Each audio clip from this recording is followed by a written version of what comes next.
You're listening to 91 Reasons, a journey into the twisted landscape of pop culture. Keep your hands and arms inside the podcast at all times. And now, the voice, Jeff Tucker.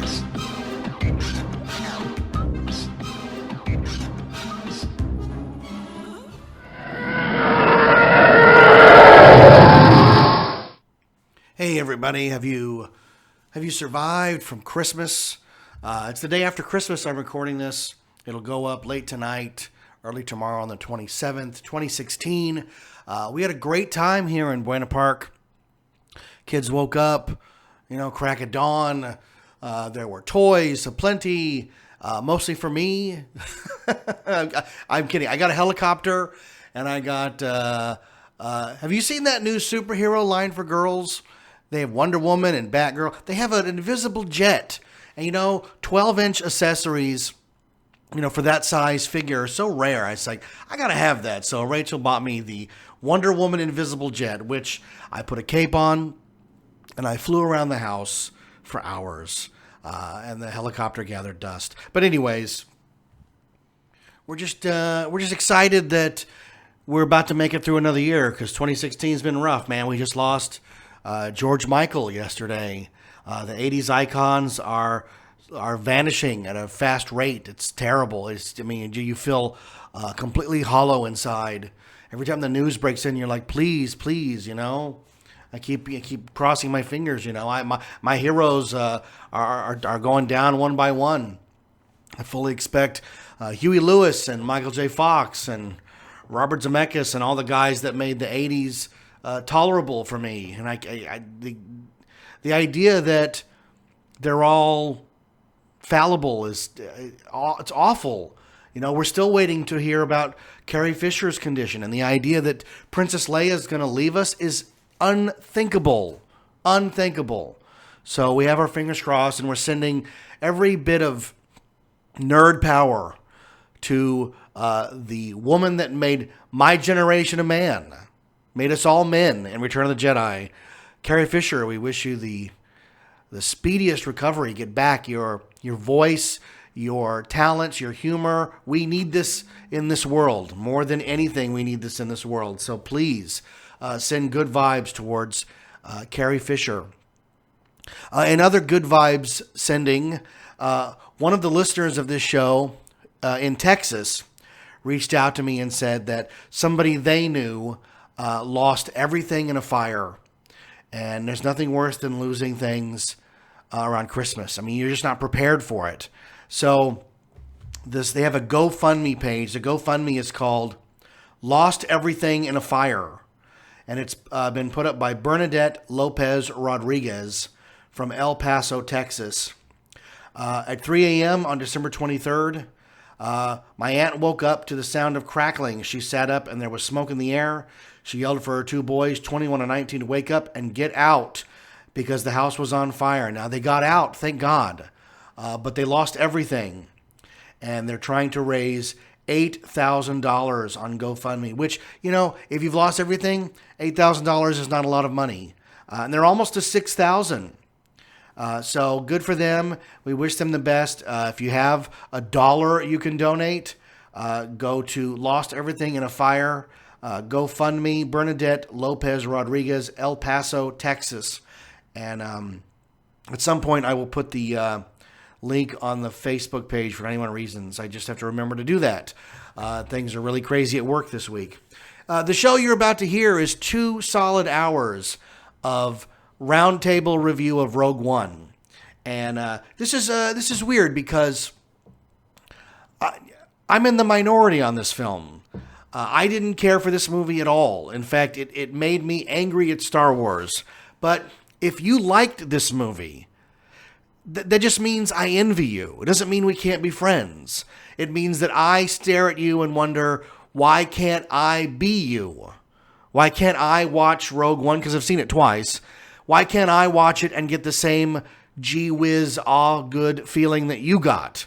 And the fact that I didn't makes me angry.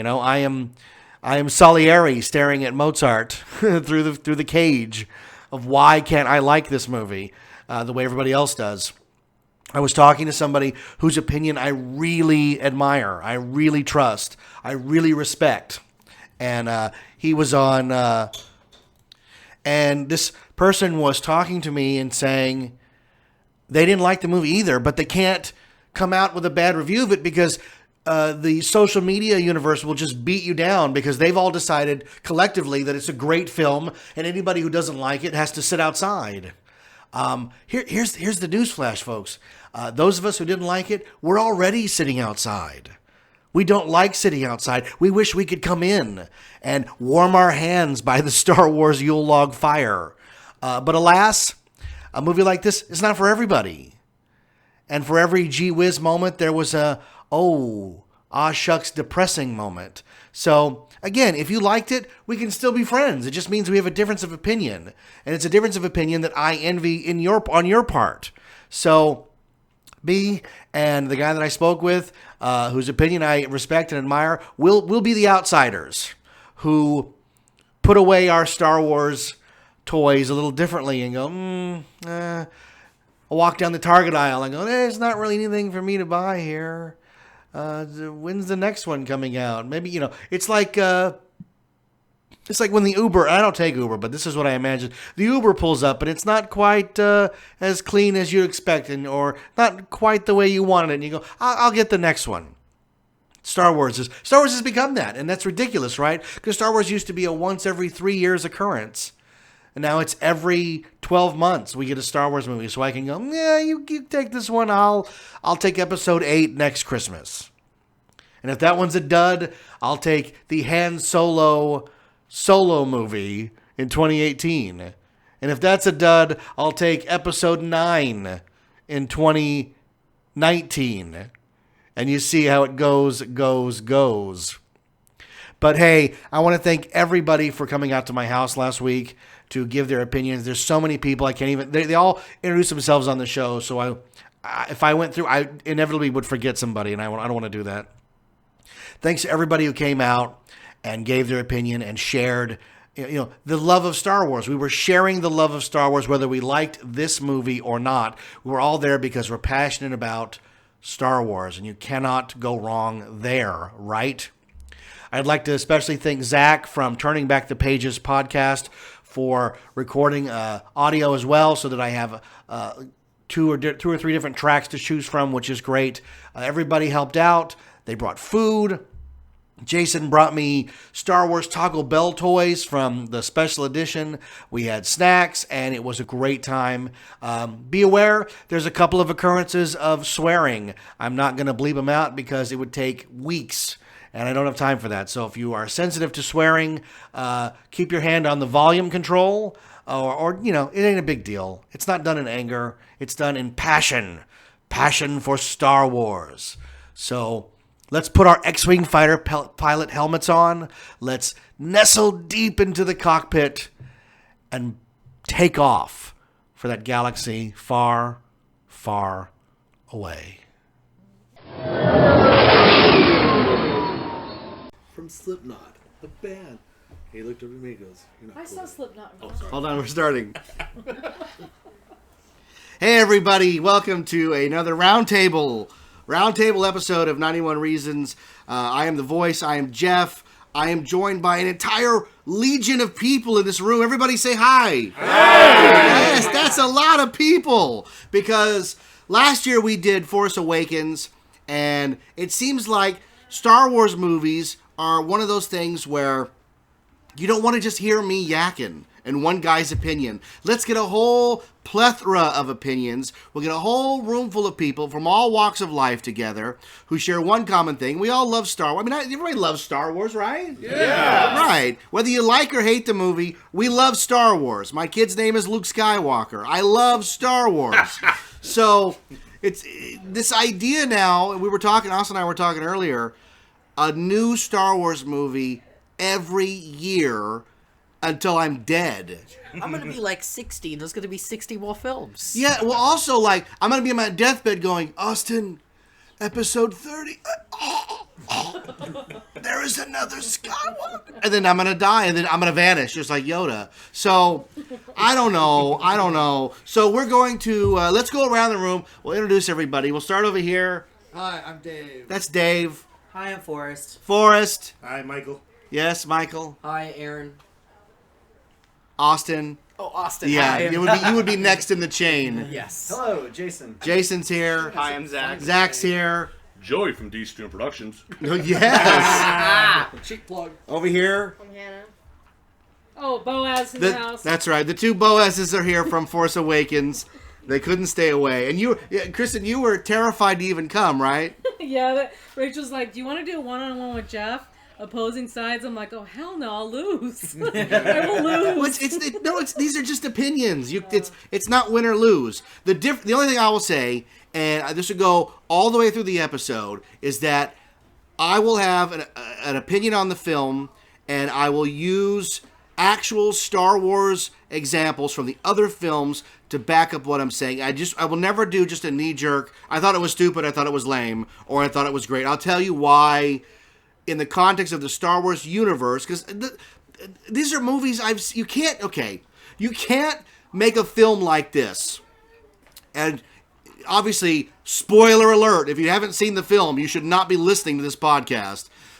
Spoiler alert, Rogue One ends up ending what, 10 minutes before A New Hope? I give it 5. Yeah, it's like right before it, man. It's like right up against it. So all they had to do was watch, and I like to call it Star Wars. I don't like to call it A New Hope. That's retro stuff I don't like. Not retro, retconning, right? Yeah. It's called Star Wars. It was called Star Wars in the theater. The original 1977 release, A New Hope, wasn't even part of it. It didn't say Episode 4. It just said Star Wars, right? Why do you think they're focusing on so much of that subtitle? What? A New Hope? Yeah, New Hope, Force Awakens, Empire Strikes Because and probably we'll get to Star Wars. Well, that's because it doesn't have a number in it. I think it's a page from James Bond. Did they do the James Bond? Yeah, but the James Bond did it because they didn't want to say James Bond 2, Goldfinger 2. Well, I mean, that's why. There's no Rogue Part 2. Yeah, they don't want to do... But they don't want you to go in thinking, well, I can't wait, because this would be what? Star Wars 8. Right? Do we want to go see Star Wars 9? And episode, all that? Of course we do, right? Yeah. But they think that a moviegoer has a real problem. Plus, they want to differentiate itself from the episode ones, right? Yeah. Right, yeah. By not putting the crawl in. Well, yeah, that was right off the bat. So, let's just go around the room. Everybody gets a shot at this. Dave, you're sitting here. What'd you think of the film? Honestly, I have not seen it yet, but I don't care about spoilers. You've not seen the film? I have not. I work too much. Okay, that's all right. But I came just to hang out and be part of this madness. Okay, well, Kevin Spacey is Kaiser Soze. All right, Rosebud's a sled. Bruce Willis is dead the whole time. What? We can just keep going. My heart's Alanis broken. Morissette is God. Yeah. And when she closes the chapter on it, that's a lie. At the end of Strike Back, right? No, it's Dogma. Strike Back, she closes the book, and then they did Clerks 2. Yeah. They're like, screw continuity. So, Different. all right. Forrest, what do you think? Coming from someone who's 24 and not an old fart who saw the original trilogy. Yeah, that's all right. I like it. It was an adventure. I liked the action. I guess that's part of my generation is we live for the action. And I think it was for me. I really liked it because it was a good installment. I liked wanting to see what happened before all of. Yeah, of it takes Star place Wars. like a week before the first Star Wars film. Yeah, and then it just races up right up. I mean, right up to, literally the last 5 minutes. right up to it, right? Yeah, but it Michael? was good. I liked it. So, yeah. We're just getting initial reactions. Yeah, we're gonna dive right into it afterwards. First thing I told Aaron afterwards, brought me back to Return of the Jedi. Actually, is that a good was thing? One of my favorites. Okay, all right. Out of the first 3, and I thought it was fun. Okay. I thought it was fun. Aaron, CGI was good, but I thought it sucked. Plain and simple. Okay. Darth Vader did not look like Darth Vader. I mean, yeah, he had the mask, but I just... Well, they went to a lot of trouble to make him look like the 1977 version of Darth Vader, which is not the Darth Vader that we've seen ever since then. Because they constantly were improving the costume. And to see the red lenses and the weird neck thing, the way it Weird bobbed neck up and thing. down. I'm going, Yes. Yeah. That's the first thing I noticed. I'm like, something's. It's a little off, there. right? Yeah. Yeah, but that's it's the same way when Revenge of the Sith opened and they had those mullets. You're like, well, they have to butt up against A New Hope. Austin? I think on its own it could have stood up really well, but it was killed by trying to constantly connect itself to Star Wars with nothing but references that weren't needed, connections and retcons to the original series I felt weren't needed. If it had been on its own without any of that, I think it would have been a really solid side story that didn't need to be part of Star Wars. Okay. Jason? I enjoyed it better than Episode 7, but Episode 7, the bar was kind of low on that one. It was enjoyable, but it suffers from the same problems that Episode 7 has. I mean, you have this expansive Star Wars universe, supposedly, but these new movies can, you have to pick from the shelf of the Star Wars tropes. We need to put this in, we need to put this in. Yeah. Okay, it's Star Wars, ship it out, people are going to buy it. Right. So you're saying it's the California Adventure of Star Wars. It's enjoyable. Whatever we build, they will come check out. But boy, I would love to see Westcott instead. Yeah, well, yeah, don't we all, right, Austin? Yeah. I like the movie. I mean, when I went to go see it, I waited like 4 hours in line to see it. Did you really? Yeah, so what happened is my friend works there. I said, dude, there's already a line there. Because I go to the Harkins in Chino Hills, and they already have lines up before the day of. There was a guy there that was there since 1 o'clock in the morning. Can't do it. I know. I can't do it. Yeah, Even but those seats, aren't they? No, these ones aren't reserved. These are first come, first serve. But he was there till 1 o'clock in the morning. But even if there was a time machine and like while I'm standing in line, I show up and I go, Jeff, it's the greatest movie ever. I'd still go, look, I can't do 4 hours in line. No, the best Can't do part, it. so we get into the theater and it said, oh, additional seats are open up. And like a lot of people cleared. I went to that theater and it's like, I really didn't need to wait in line for this. Oh. So I liked it. A lot of action. I felt like the ending was the most grimmest thing ever, but then again, that is Gareth Edwards. And I thought it kind of worked, but there's a lot of missed opportunities or things that obviously should not have been in the movie, period. Well, that's a hallmark of Gareth Edwards, the director. That Godzilla movie to me was incomprehensible. No, it was awful. It was a Godzilla movie without Godzilla. Yeah, well, I mean, I called it the Godzilla. Oh, what's that? Yeah. So it's like, because you like lean off to see, oh, he's off the building. Oh, okay. So. And the other thing it suffered from, not to delve into Godzilla, but the movie opens with Godzilla showing up at I don't remember Fukushima. where, and the big tidal wave that sort of comes in, and right? obscures Godzilla. Well, no, that wrecks the town, right? Yeah. Where is it that he wrecks the town? It was Fukushima. And then later in the movie, he comes up to San Francisco, and it doesn't do that. No, you're like, oh, it must be different water. I suppose Japanese water has a different consistency to American. Yeah. Actually, It's softer. I guess no. Maybe it has to do with the pollution. Maybe because we have more polluted water. Here's what I would say about stuff like that is this is what I always say. I don't care what the rules of the world are. Once you establish them, I'm okay with that. But when you break them, then you take me out of the movie. Like in Inception, they never explain how they go in somebody's dream. They just put the little bracelet on, and I go, well, that's how you go in a dream. Who cares about an explanation? I get it. They're going to go in the guy's dream. But when you do the thing where, well, this is the absolute way we do things, and then later on, that's not how we do things. We do it this way. You go, no, I've been watching the same movie, sir. Oh yeah, no, and that happens a lot. There's actually one of the world's worst things in this movie that I had to watch it twice just to hear it correct the next time. So when we get to that part, you'll hear it and it becomes the world's greatest Deus Ex Machina. Okay, all right. Joey? I feel like I went to the Dollar Tree of Star Wars. It's just, it's maybe like geared towards the people who like to vape and drink Starbucks and like to, shop at Target. It's a great American movie. Everyone's going to fall in love with it. For me, as an individual, it's caca. Okay. Hannah? You fell asleep. Yeah. So what parts of the movie that you saw did you like or not like? Like, I thought it was action-packed at some parts, but other parts were kind of slow for me. Okay. Yeah. Kristen, you ready? Yeah. Do it. So last year, I did not enjoy the movie. I was severely disappointed. And Force Awakens you're talking about. Yes. I did wait a number of hours to see that.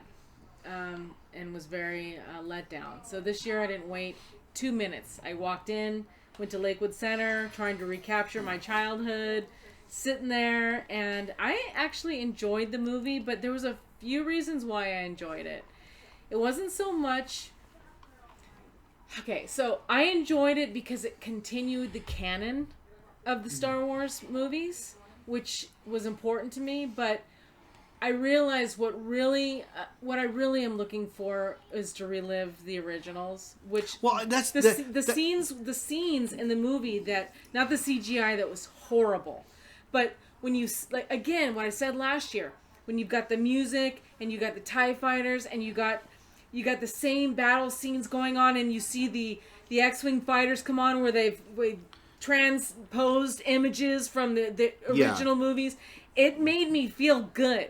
Like, that excited me. Like, I'm like, oh, this is what I need. Well, no, here, listen. And that's what I liked about it. It wasn't the fact that it was this great new Star Wars movie, because it wasn't. It's just extracting pieces of the childhood that I so long to relive. Oh, no, I get that. Star Wars was heroin. Yeah, it was. The first time you had your hit of Star Wars, you're like, it's never going to be that good again. Ever. Oh, my God. Mm-hmm. First time I saw Star Wars, we waited 4 hours at the Alondra 6, back when it was a first-run theater before it became a $1.50 theater. We waited and waited and waited, and when it goes, oh, my God. Mm-hmm. And it got better and better and better and better. Because, and I'll give you a reason why.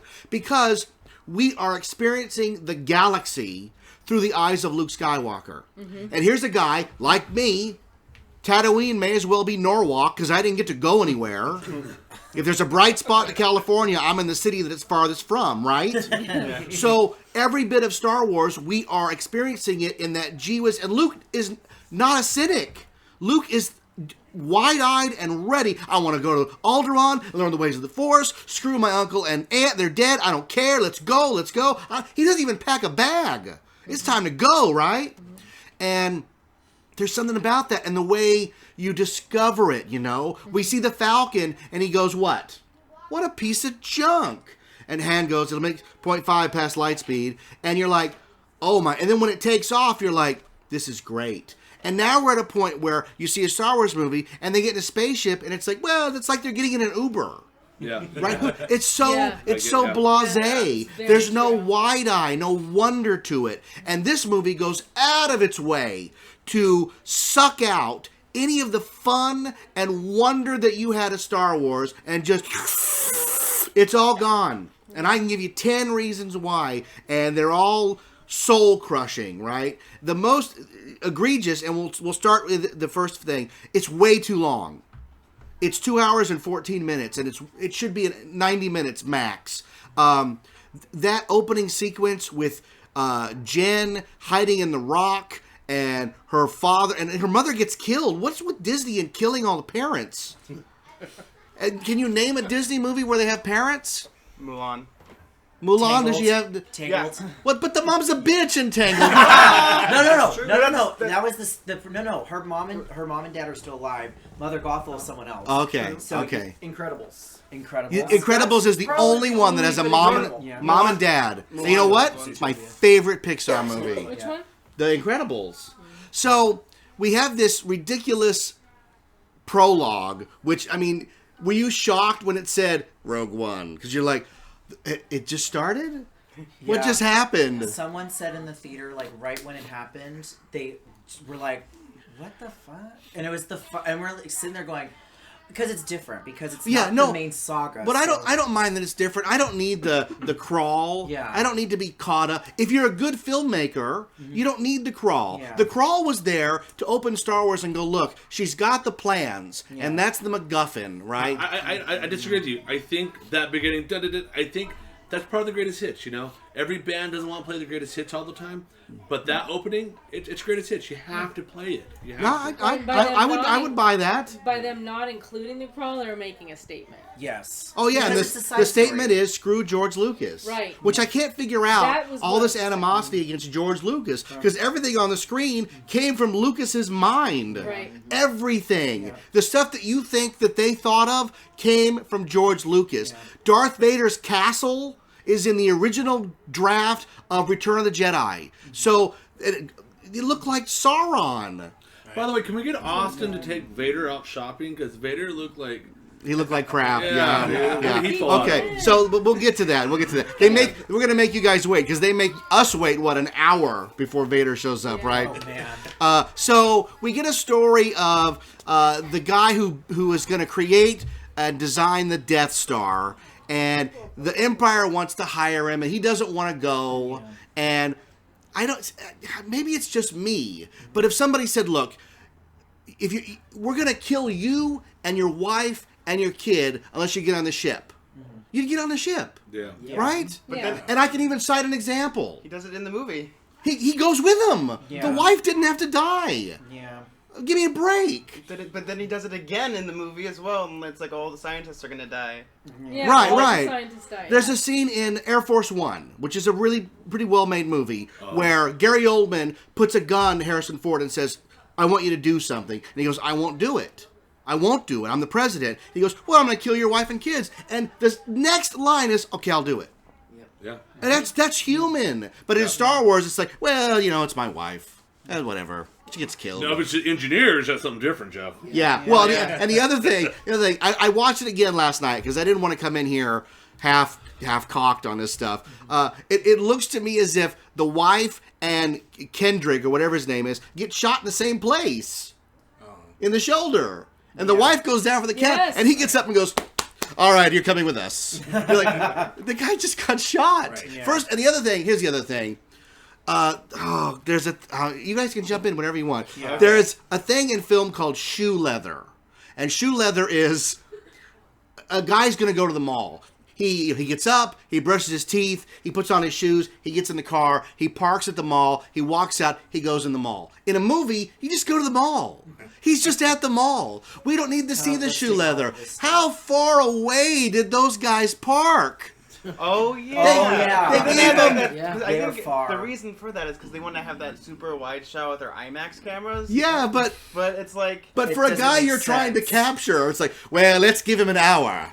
Yeah. We'll walk slower, everyone. Hey Dave, I bet we could scare him if we fly over here.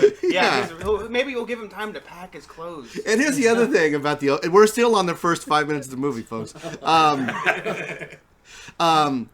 If you watch this movie, we'll pick a movie, Schindler's List, right? And you go to the concentration camps.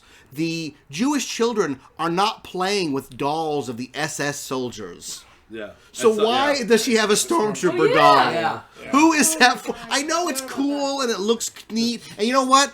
I'd buy a replica, right? I want one. I want a Nazi doll too. But who's going to play with that? It's not like they picked up a Jedi and then a stormtrooper, like Punch and Judy. The stormtrooper just picks it up, like, make sure the people at home see this. And it was the same heavy-handed and I watched it twice. Boy, does the camera zoom in on that blue milk.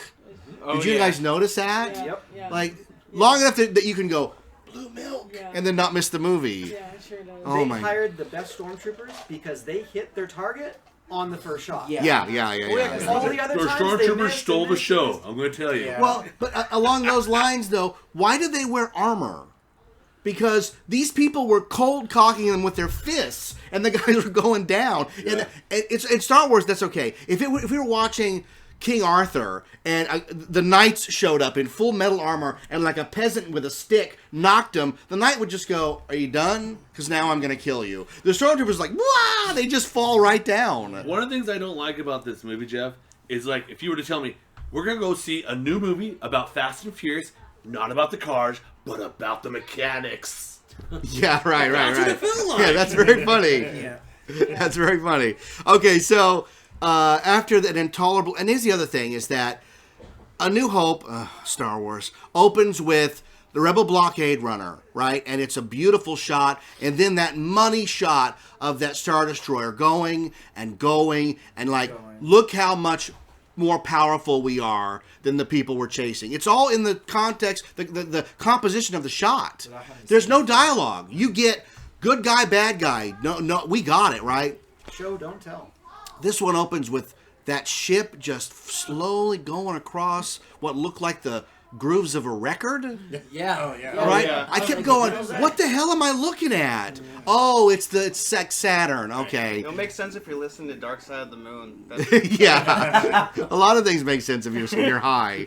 So, I found Jesus on shrooms once. here's the other thing, and this, you tell me if I'm being out of line. And if I'm being out of line, I'm out of line. Do you think the studios should get together like once a month and go, we've got these movies coming out, and you guys have those movies coming out, and let's make sure the same friggin' people are not in them, right? Because if you just saw Doctor Strange, Mads Mikkelsen's the bad guy, and now here he is in Star Wars in another high-profile role, and everybody goes, it's the guy from Doctor Strange.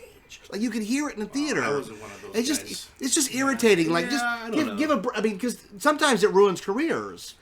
Jude Law was in so many movies that people said, "We're done with you. We're not going to your movies anymore." Yeah. Remember, Jude Law was in like every other movie. Yeah. You know, same with Josh Hartnett. Where's that guy? Yeah. Nobody knows. So, anyways, so he ends up going with him to work on the Death Star, and we jump cut to where the movie should have started with Jin, grown up now, in jail, right? Yeah.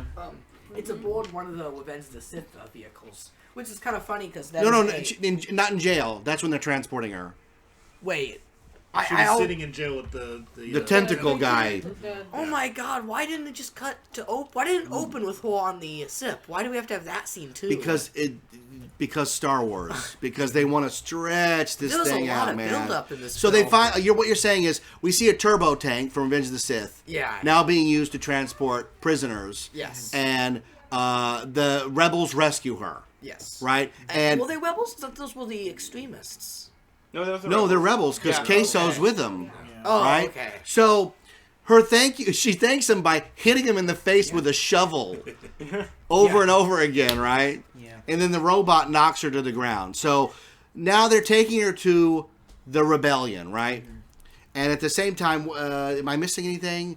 Do they get back to the Death Star at that point? I don't remember. No, they don't. They just go to they go to like Yavin 4. They have like the nice establishment. Oh, I know. Yavin 4. Yeah. Rebel base. They hit like planets like that. Like every 2 or 3 minutes, it switched to another planet. Yeah. So I was like sitting there going, "What is happening?" Oh, yeah, That's no. what I liked about it. I did like that. You I like got the to see- planet hopping? Yeah, that was kind of cool. I saw a little more. Look at the beach there. I did kind of go, I want to go to that beach. Yeah. So they take her to the rebel base where you see Mon Mothma, played by the actress from Revenge of the Sith, who's aged 10 years, and somebody playing General Dodonna, which is pretty good. They were okay. Some big a-hole guy who looked like Kelsey Grammer that they never explain who he is. Yeah, no. They Never. don't. We don't know who he is. No idea. And 2 times. then, for some reason, everybody's supposed to gasp when Jimmy Smits shows up. I know. Oh, he was in the prequels. Like, my God. It's Jimmy Smits. So he walks in as Where's Bell his motorcycle? Organa. The camera gets a big shot of him, and it does something they didn't do in the start of the movie. The theme plays when Yeah, he it walks goes on. na na na na na. Like, na. the It's action- almost you almost expect him to go. Oh, sorry, that's my ringtone. Turn that off. Right? Like, they couldn't play that for the credits, but they're doing it for Bell Organa. So then we're put on this thing where Jin, they know she's the daughter of the guy who's building the unnamed weapon at this point, right? And they need her to go find him to see what the unnamed weapon is. That's the plot of the movie, right? Yeah. I was talking with Austin earlier. The trailers made it seem like a different movie.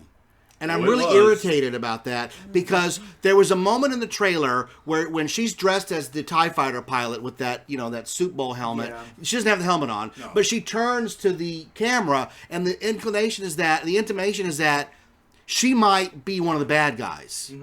That's part of the trailer, That's right? already the theme with Star Wars. They did the same thing with Force Awakens, where it's like, is that Han's son? Is that... So I think that's what they're doing, is the misguided, this is what might happen. But that's just in the trailer. But there's There's none of that in the movie. She is, let me just real quick. She is the most blasé main character to follow. She has no emotion. She doesn't care about doing anything. I don't know why. There were Well, she's English. but there were at least a dozen moments where if I was writing it, she would have just walked away. There's no reason for maybe they needed to handcuff her to Cassian Andor or something, right? That's the scene we missed. The introduction of Cassian Andor, where he's the guy. He's supposed to be the good guy, and what does he do? He shoots like the guy's like, I can't climb, my arm's broken. Oh, I'll help you, and shoots him in the face. At that point, I'm like, well, I don't like this guy. Yeah. They're trying to copy. Han shoots Greedo because Greedo's about to kill him. Right. And again, in that moment, Lucas sets up everything we need to know about Han Solo. Yeah. He's never gonna get taken by surprise. He's a badass. He's in trouble. He's a smuggler. And what does he do at the end? Sorry for the mess.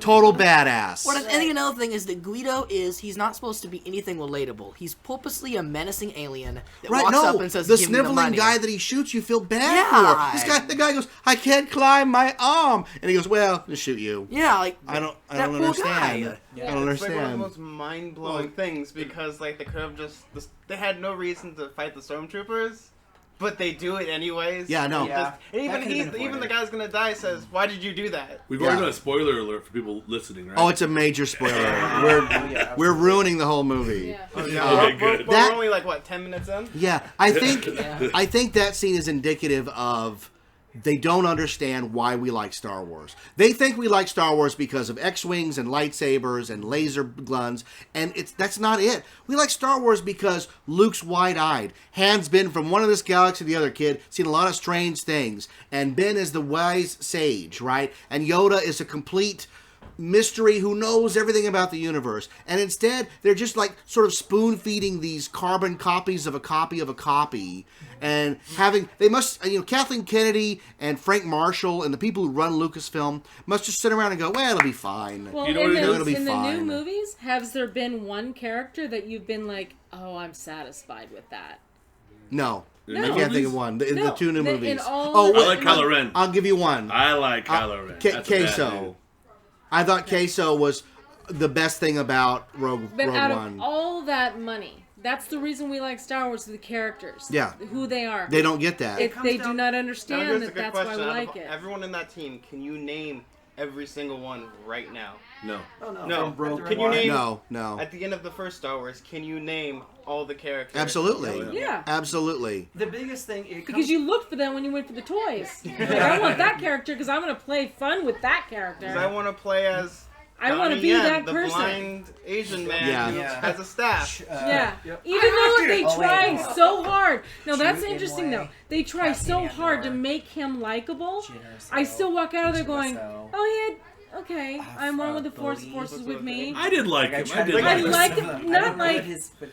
Every time he did that, I just started chanting Dune. Calypso fire stains. You know what, though? I like that new robot more than C-3PO. Oh, yeah. No! Yeah. What? Because C-3PO's a kid. I love it. Blasphemy. Oh, I love God. it. Yeah, I don't give a shit. No! Yeah, that new Yeah, I hope that new robot whips Oh, C-3PO's God, ass in a new no. movie. No! He can. He's dead. He's dead. God. They're all dead. Yeah. Oh, No. spoiler. no, Spoiler. They all die. No, all he has is sarcasm, and that, sarcasm is anger's ugly cousin. No, That's he it. knocked the shit out of that girl too. Yeah. That was another cool movie. He did. Well, you know what he Here to rescue was you. he was just the Drax Yeah. from Guardians of the Galaxy. Yeah. By the third line, I was like, oh, they're just copying Drax, Yeah, they who need- he doesn't understand sarcasm, so everything's literal to him. Well, if And it all worked the once for the interviews that Disney build company, him up. Oh, this is the new droid. This is the droid that everyone's going to want to own, and everyone's going to play with, and everyone's going to love. Here's the thing I did not like. There's a big reason. Well, this is Star Wars. They have a right to hear in their characters. You can combine all the Star Wars characters you know and love. They're in this movie for a total of maybe 4 minutes. Did R2-D2 have a haircut he was missing that day? Did C-3PO have dinner later? He can't make the rest of the movie? Here's the thing. There was a series of novels that came out in the 90s by Kevin Anderson called The Jedi Academy. And what he did was, you've got Mon Mothma, Admiral Akbar, Luke Skywalker in the books. And by the end of the second or third book, each one of those characters is completely debilitated and can only be saved by the new characters that he created. And that's what they do. They all I get get excited that. because they get to play in this universe. And the movie was written by Chris Weitz and Tony Gilroy. And this is the guy, Tony Gilroy wrote It's almost 3 hours, Jeff. They can Little afford, Miss Sunshine, Toy Story 3. They can afford at least 10 minutes. 10 whole minutes in the 3 hours of giving me a Chewbacca roar or something, you know? There's no Chewie in this. Shit something out. There's no Chewie. I'm surprised they didn't put him in it. Oh yeah, no, I'm shocked. I was shocked too. There's no, yeah. Okay. Every good movie comes down to story and characters. Yes. And the original trilogy, every character had a story arc. Yeah. Out of the Episode 7 and Rogue One, there's no character arc with the exception of Kylo Ren, who is actually getting a character arc. He's the only interesting new character. Yeah. All the other ones, they're the same. Yeah. It's not interesting. Yeah, no, I agree with you. So, it's agreed that Jen is going to go and meet with Saw Gerrera. God. Gerrera, who is Forrest Whitaker, who rescued her from the Hidden Rock Fortress. And I thought he was Darth Vader first. You know that? we Because don't of the even outfit? yeah. I can tell if he's a villain or not. The We entire time. know nothing about him from this movie. No. Do you know anything? Nothing about the breathing? I was like, No. Nothing. Oh, they you know told you. nothing about that was him. Darth Vader. Go ahead. What Go did ahead. they tell you? They didn't show you. They told you. Yeah. Just like Jen, they told you about. He's, her. They didn't show Oh no, you. he did say that. I didn't get any of He's it. Marlon Brando from Apocalypse Now. Who is he? What is he? He's what's he's his a deal? rebel leader who just went over the bend, and now he's on Yeah. not on I either knew side. that, but, like, who is he? Well, it He's the goes- guy from Mad Max that didn't make the cut. Yeah. There's a rumor. There's a rumor that there's a lightsaber battle taken out between him and Darth Vader, and that's why he's so jacked. I also That's why he doesn't have both of his legs. every time he breathed into his mask, all I can think of is Blue Velvet. Him going, "You got Pabst Blue Ribbon," but that's just for me. Well, but I mean, like and the weird thing about it though is for him, he's been a Star Wars character before, but in the cartoon series, yeah, it looks nothing like that. looks nothing like Yeah. him, and then that's it. want a prize yet? No, not yet. Not yet. Oh man. So 91 reasons. I'm your father, Star Wars. we're running a Groucho Marx. Force Awakens. What's my line? Star Wars. No one's gonna say the words. 91 reasons.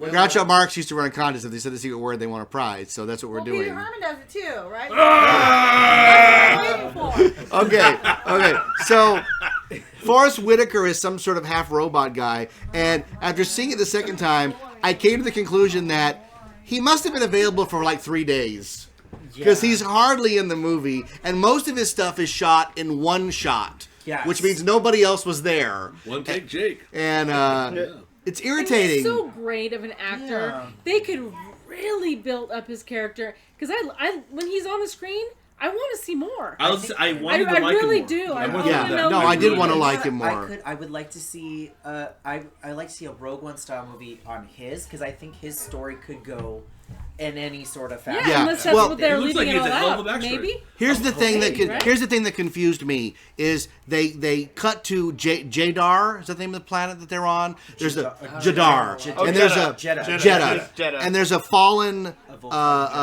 Jedi temple, right? Yeah. And it's in the dialogue, like you said. They tell us at one point temple. that's where they're harvesting the Kyber crystals, right, yeah. from the temple. It's a meth lab But- for space. But when And just going back to those crystals, when did you learn that was what powered the lightsabers? Oh, that's old news, right? I learned it in Splinter of the Mind's Eye, 1978, Alan Dean Foster. But I don't expect anybody to have read that book but me. I have. There you go. I've actually But- read that book. Never on I a read- film? not- Did they? not in No, Star Wars? Kyber crystal is never mentioned in a single guess Star not Wars if you look movie. at So Yeah. that's Nerd that's told me so years wait. ago. I'm not crazy then. That's No, a new thing. that's it. Because I'm watching it. I'm going, what the hell? It's in the Clone Wars animated That's- miniseries, yes, the that's first it. one. And that's why Yeah. at my school, I have all of like the nerd kids coming Yeah. up to me because they saw my Death Star popcorn bar and they're all, the Kyber crystals, blah, blah, blah. I'm like, what the hell are they talking about? Yeah, I know. I do not Well, understand today's what they're age, talking nerd about. kids are like an empire. When we were younger, it's very few. Yeah. And then they all mentioned the Clone Wars. I'm like, oh, it must be from Yeah, a because TV in the show. series itself, the story is you have to go to these planets to Harvest them, I right? got a That question makes about one of the sense. characters. Force. So, out of all these characters in this new movie, the one who's the captain, did he look like he was on drugs or drunk or something? Oh, Cassian? Cassian or the pilot? The pilot. He was just like, oh yeah, no, they explained that. No, they explained that. They wiped his brain. Oh yeah. No, because but the they don't thing. gotta make him look like No, a no, moron. the thing. Yeah. The thing that looked. Yeah. was to suck the information. It was like the HR guy. Yeah. It was kind of like a throwback to Jabba in that whole thing. It was kind of like that sequence was but so there's stupid. a fine line So- between suck his memory and make him moronic. it was so. Well, here's the He's the thing. moronic stage. The Take guy- it out. The guy defects from the Empire and hooks up with these guys to help them, and they just beat him up. Yeah. Why would anybody go to the Rebellion if this is the Well, no, because reception you get? What is it? They explain in the movie that they aren't part of it. They broke They're a off. splinter group, They're right? like the extremist But you version. think, Everybody's though, but you afraid would of- think though that if he's got a message of something, He has substance. that yes, that It's not why would just you, BS. Why would you beat the crap out of him? Right. with No, that I, message? maybe because it's kind of like their mentality is he could be lying. But he's like, look, I'm not lying. I've got a he flash shows drive it. right He here. was like, Just right look at here. the flash drive. You know what I mean? we got like a Yeah. What is the point of showing a well-built monster like that without? Giving It just some background. there's nothing going on. It's just showing you. It's Oh, just- look what we it's did. just eye There's candy. nothing and Yeah. it's very frustrating because my mind doesn't work. I'm like, okay, now I'm ready to hear more about it, and then it's gone. I'm like, wait a minute, what happened? It's gone. I'll give you an now. example. There's more character and growth in the trash compactor monster than any character in Rogue One. How about that? I agree with that. Yes. He's funny. Yeah. He has a job. Yeah. He attacks Luke, and then he leaves because guess what? The walls are closing in. I got a question for the female. I want a female's opinion on this. Yes, I'm the female. Okay, so with this new character, I don't even know her name, Jenner, whatever her name is. So, do you feel like they brought her in because Hunger Games is popular and we are going to a culture where we're having female heroes now? Do you think that, or do you think? I do. I don't know if they're relating it to Hunger Games, but I think that having a girl be the hero or the heroine It brings of the women movie, in. It brings that audience in. Yeah. It Because- it gives, because it you know gives little what? girls, you see in the Target ads and all Yeah, the ads exactly. now, I can be little a Jedi. girls are, they're Because they fighting- don't need to sell Star Yeah. Wars to little boys. Yeah. Well, look at Princess. it's When we were pre-sold. younger, when we were younger, And it's every girl wanted to be insulting Princess to- Leia. Absolutely. And they didn't need to make her the hero. No, but when I But was she little, was a hero and a total badass. When I Yeah. was little in the 70s, I was Chewbacca every single year. And it's kind of insulting to me that they have to throw, women can be something too. I don't need to see that. Yeah, we I don't already need know to that. see Yeah. a female hero that doesn't have any characterization. But you're bringing There's about nothing. There's you're bringing nothing about going a different take on the film from the get-go. All of the bad guys are white men. Oh, The I team remember of this Rogue One conversation. is comprised of Hispanic guy, Asian guy, woman, Blind. robot, blind guy. That's right. Us Mexicans are good people. And then wait, they the go- blind guy's buddy. What was He's he? Hispanic. He was They Hispanic go too? out of their way to make the film I think diverse. he's more Pacific Islander. I thought he was a Pacific yeah, Islander. Okay. The blind one is Pacific. See, I'm a white Yeah. guy. I'm the an blind- idiot. We're part of the empire. Yeah. We're taken No, down.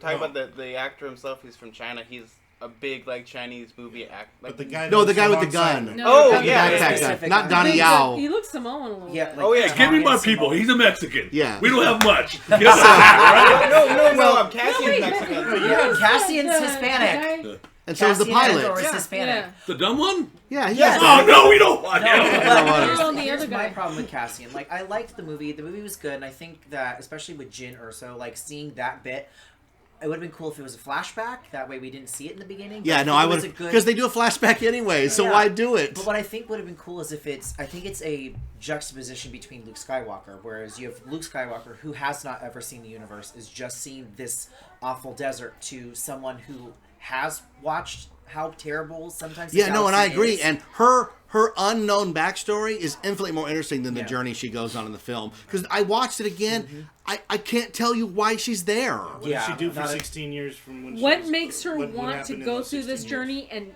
die in the end? Yeah. You have to come up. Besides her Here, father, Here, you know. I'll give you a Even really then, it's very bizarre. I'll give you a Right. really bizarre analogy. In Con Air, Cameron Poe, Nicolas Cage, his goal is to get to his kid. Yeah. He's on the plane, one last ride, Yeah. get to his kid. In the middle of the movie, he has an opportunity to walk away and just leave. He's a free man. And guess what he does? He gets the insulin medication and goes back on the plane to save Bubba from Forrest Gump. Right? You're giving the character a heroic moment to go back and do the right thing. Jen, she can leave at any time. There's nothing keeping her there. And even more to that, the Asian guy and the Pacific Islander guy, whatever he is, why do they go?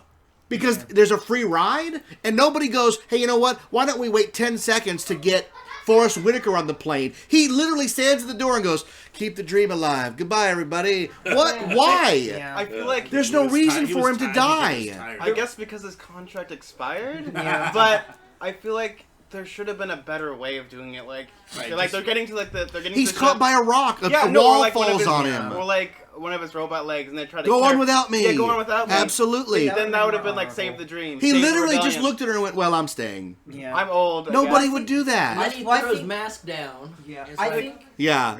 Coming He was just sucking watching, on it. I just think that he was like, he's so tired of everything that has happened that he's just like, you know what? You're younger. You can handle this. Go for it. Here's the other thing. Free pass. Here's the other thing. I gotta take a dump. I can't go with you guys. See you later. In Star Wars, there's no accidents. Everything happens for a reason. Ben is out in the desert because, we'll find out later, he's watching over Luke. Right? They go to Alderaan to take the plans. When they get there, Alderaan's been blown up, and the Death Star's there because the Death Star just blew up Alderaan. Yeah. In this film, they go to the swap meet, right? Yeah. And we see Dr. Ezavon and Ponda Baba, which is just so stupid. You watch yourself. I said that in the other movie. Remember? No. Again, Stop. They're trying to suck. Just have them remember? Did you guys see the probe droid? Yeah. Yes. It just has the vapor droid. It just went. The probe droid from Hoth. Oh yeah. It just went in the background. Running away. Okay, it just went in the background, and you go, "Oh, that's cool." This one is like, "No, look at this. Look up. It's Three Amigos. Look up here. Look here. Right." So, and what I'm going to that is that did we get the jokes? The tank battle in the town square is not our people. No. It's Saw's people. So the way they get to see Saw, total accident. And then that's bull. That's lazy writing. Yeah. Because if they hadn't had the tank battle, I'll let you finish a minute. Okay. If they hadn't had the tank battle, then Jen and Cassian are like, well, we'll have a drink in the bar and we'll wait. And then they get blown up. Yeah. Right? They get blown up by the Death Star if they don't get to Saw's temple. Yes. Sorry, go ahead. Oh, what I was going to say is then they made the situation worse because, Cassian shoots the one guy, and the one guy's like, oh, I guess it couldn't have been like a misfire, so you guys are automatically on our death list anyway. Yeah, so. Now we have to bag you up and take you out. Yeah. And conveniently take you to where you were supposed to go. Yeah, and then here's the biggest egregious. Yeah, it'd be as if a bunch of guards kidnapped Dorothy and were like, we're taking you to the Emerald City. And she'd go, oh, okay, sure. Right? Take me. Here's the part that boggles my mind in that sequence. Donnie, the blind Asian guy, we don't know his name. Churu? His name is Churu? Yeah. Churu Imwe. Churu Imwe. So Churu Imwe goes, I'll tell you a fortune for your necklace. How'd you know I was wearing a necklace? Well, you know what? We've watched your mom put it on you twice. That's awkward. So it's got to mean something, right? Yeah. It doesn't mean anything. No, it means nothing. It doesn't mean anything. Have you guys ever seen The Abyss? Yes, I love Fantastic film, right? The first time we see Bud in The Abyss, played by Ed Harris, he is flushing his titanium wedding ring down the toilet because he doesn't want to deal with Mary Elizabeth Mastrantoni anymore, right? But at the last minute, he grabs it, and his hand is blue, and they all make fun of him. It seems as if it's just a character moment. And guess what? At the end of the movie, that ring keeps a door open and saves their life. That's screenwriting. Yeah. I fully expected a door for her to put that crystal in, or for him to go, it doesn't work, we need power. I've got a Kyber crystal around my friggin' neck. I thought for sure that was going to be like the lightsabers, like, we don't have this thing work. Boop! Boom. You're gonna I give, really if You you're gonna can't give- show it that many No. times and talk about If you're it. gonna put a prop on that much screen time, It has to mean give something. it some meaning. See, the It problem means is when you Disney look. can sell them at Disney. Yeah. That's it. Exactly. That's it. Because you're gonna see That and the every blue single milk. gift shop a piece of leather with a stupid little glass thing on the Did, end. did anyone ever Exactly. see Atlantis? Yes. Anyone see Atlantis: The Last Of Empire? course. Everyone wanted those crystals afterwards, and basically that is the Didn't McDonald's have it in the yeah, Happy Meal? yeah. So everyone wanted the crystals. It was like You getting all this, Dave? Kyber incarnate. It's good, So, right? I guess it happens. He's like, I'm going to stay awake for this movie now. Okay, so That's very true. the though. Death Star shows up, and we get to see, arguably, Austin, the most horrific cinematic creation of all time. And that is the resurrection of Peter Cushing. So, anyone see Tron Legacy a few years ago? Yeah. And we see Jeff Bridges young again. Yeah. Now, this is 2 times in the movie. In the beginning scene, it's actually him CGI young, but he has a really large shadow cast on him by the light, so you can't see him. He's like on the other side of the bed. You need and that. reading You a have to bedtime hide story. it. And he's reading a bedtime story because it's nighttime. Look so at what can they hide did him. with Robert Downey Jr. in Civil War. It was amazing, right? Yeah. Oh, I love Ant-Man. that. Ant-Man. Fantastic. Yeah, and now we get... I think... Here's the thing. I think So wait a minute, was it an actor? How did they? How did that's they all decorate? CGI. Yeah. I'm It's sure not it was a real person. No, it was a No, body it was a and then a model. face replacement. It was the actor who did the voice. We're Who was gonna there. find I might out. have missed up. I might have fell asleep in I- that part. What happened? Hate targets. The leader of the Death Star Yeah. died in 1994. Oh, yeah. So how is he in the movie? Oh, shit. Jeff Okay. Bridges, but it's still creepy. 'Cause Yeah.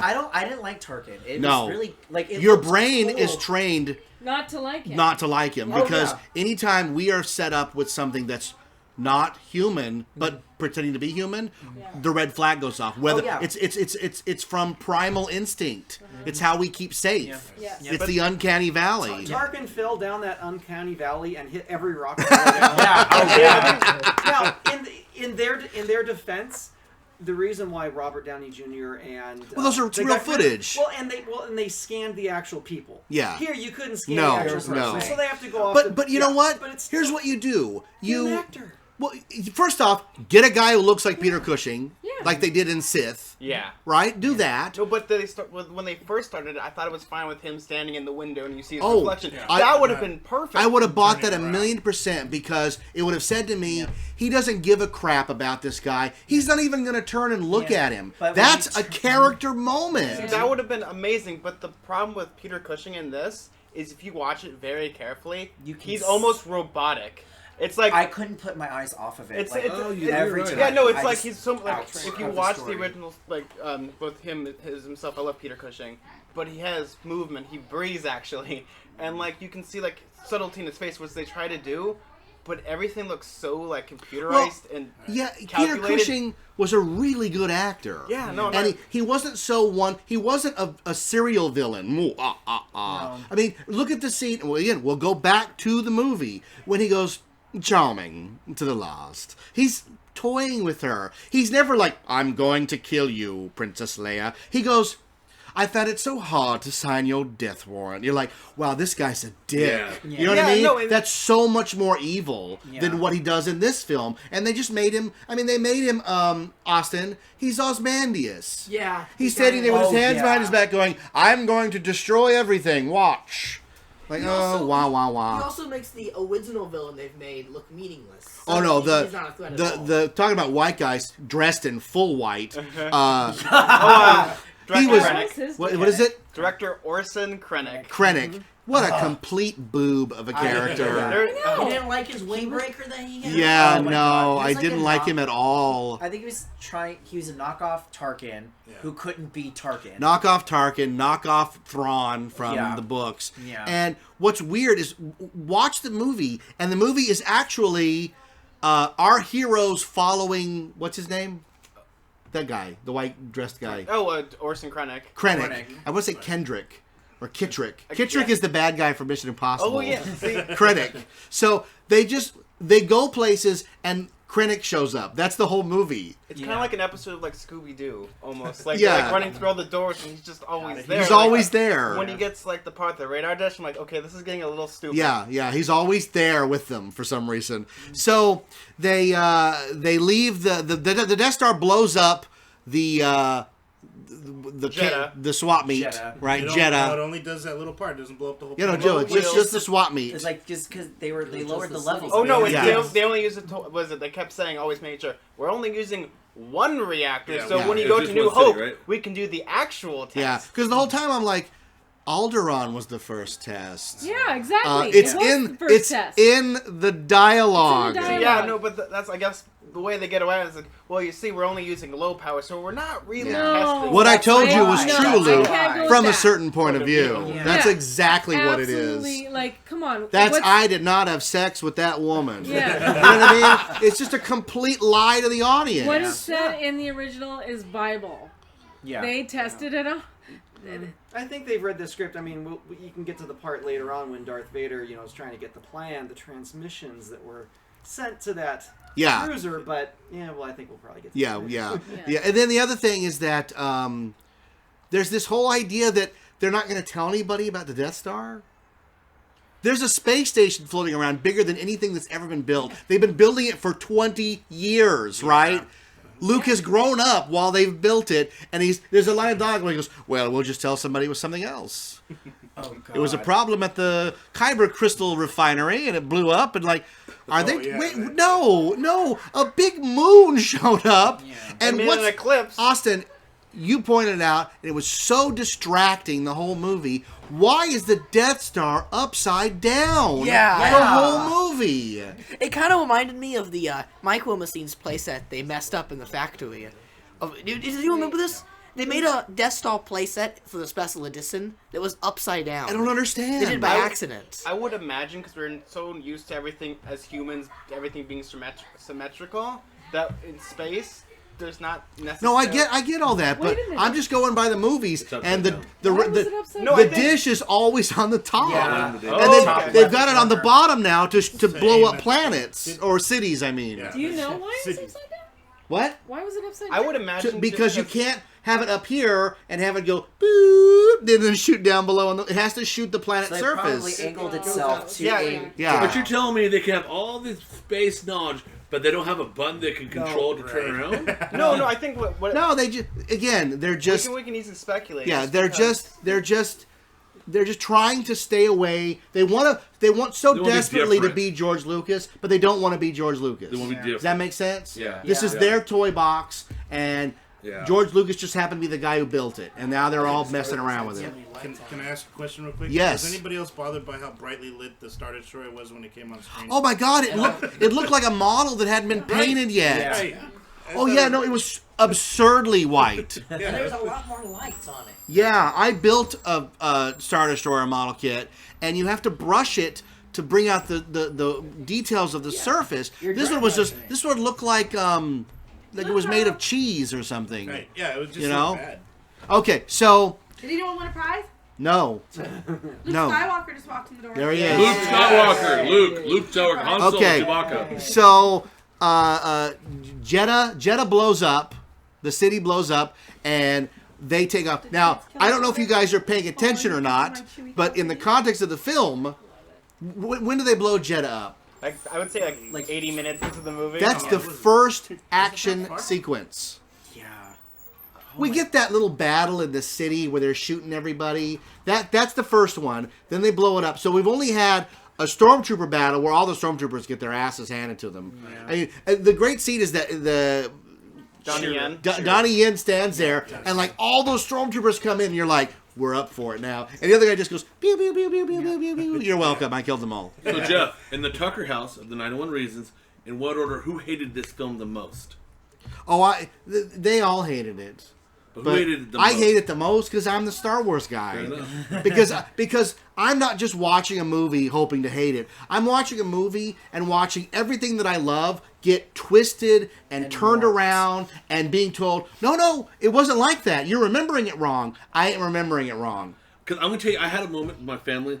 We went to go see my wife, my kid. They fell asleep. My best friend, they all fell asleep except for me. And literally shaking the hell out of him to wake up for Darth Vader. Yeah. And then I felt like, am I begging for someone to kiss me now? Is that what it is? Yes. I'm begging for a kiss. Yes. Please wake up and look This at is the Star Wars look at the crappy version movie, of please. Send Nudes. This is it. Yes. That's Bring the me one. Vader. Yeah. This question occurred to me as we were driving out. Yeah. Here. The guy they bumped into in the marketplace with the messed up nose. Yeah. I don't like you. Right. Yeah. How Dr. did he survive? Evazan. How did he get off the planet? Well, here's the thing. That bumping moment to the blowing up of the town, it's like a day and a half. Oh, okay. I thought it was like 10 minutes, yeah. but no, they have to go all the way across the desert. I thought the same thing. I'm like, how did they? There's another one that's even worse. How the hell did R2 and 3PO get from the Yavin base to Leia's ship? Right. Oh, right. I sat there and I wondered, I'm like, wait a minute, how did they get Talk about there? they were wedged in more than wedge.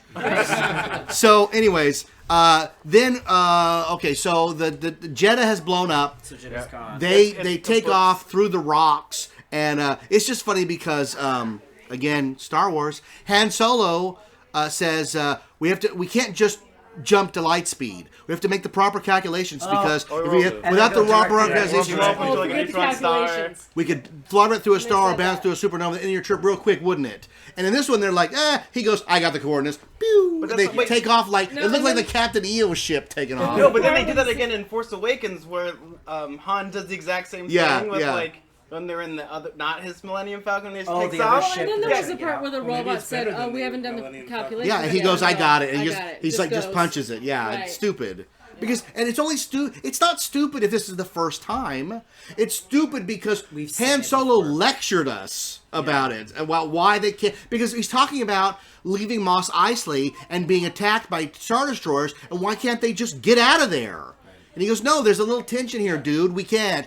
Flying through space is not like dust and crops, boy. They use the light speed to get out of when the planet got blasted, right? Yeah, this is what we're talking about. Okay. He does it in like 2 seconds. Pew, right out of there, right? I've never seen them do that. No. You know what it reminded me of?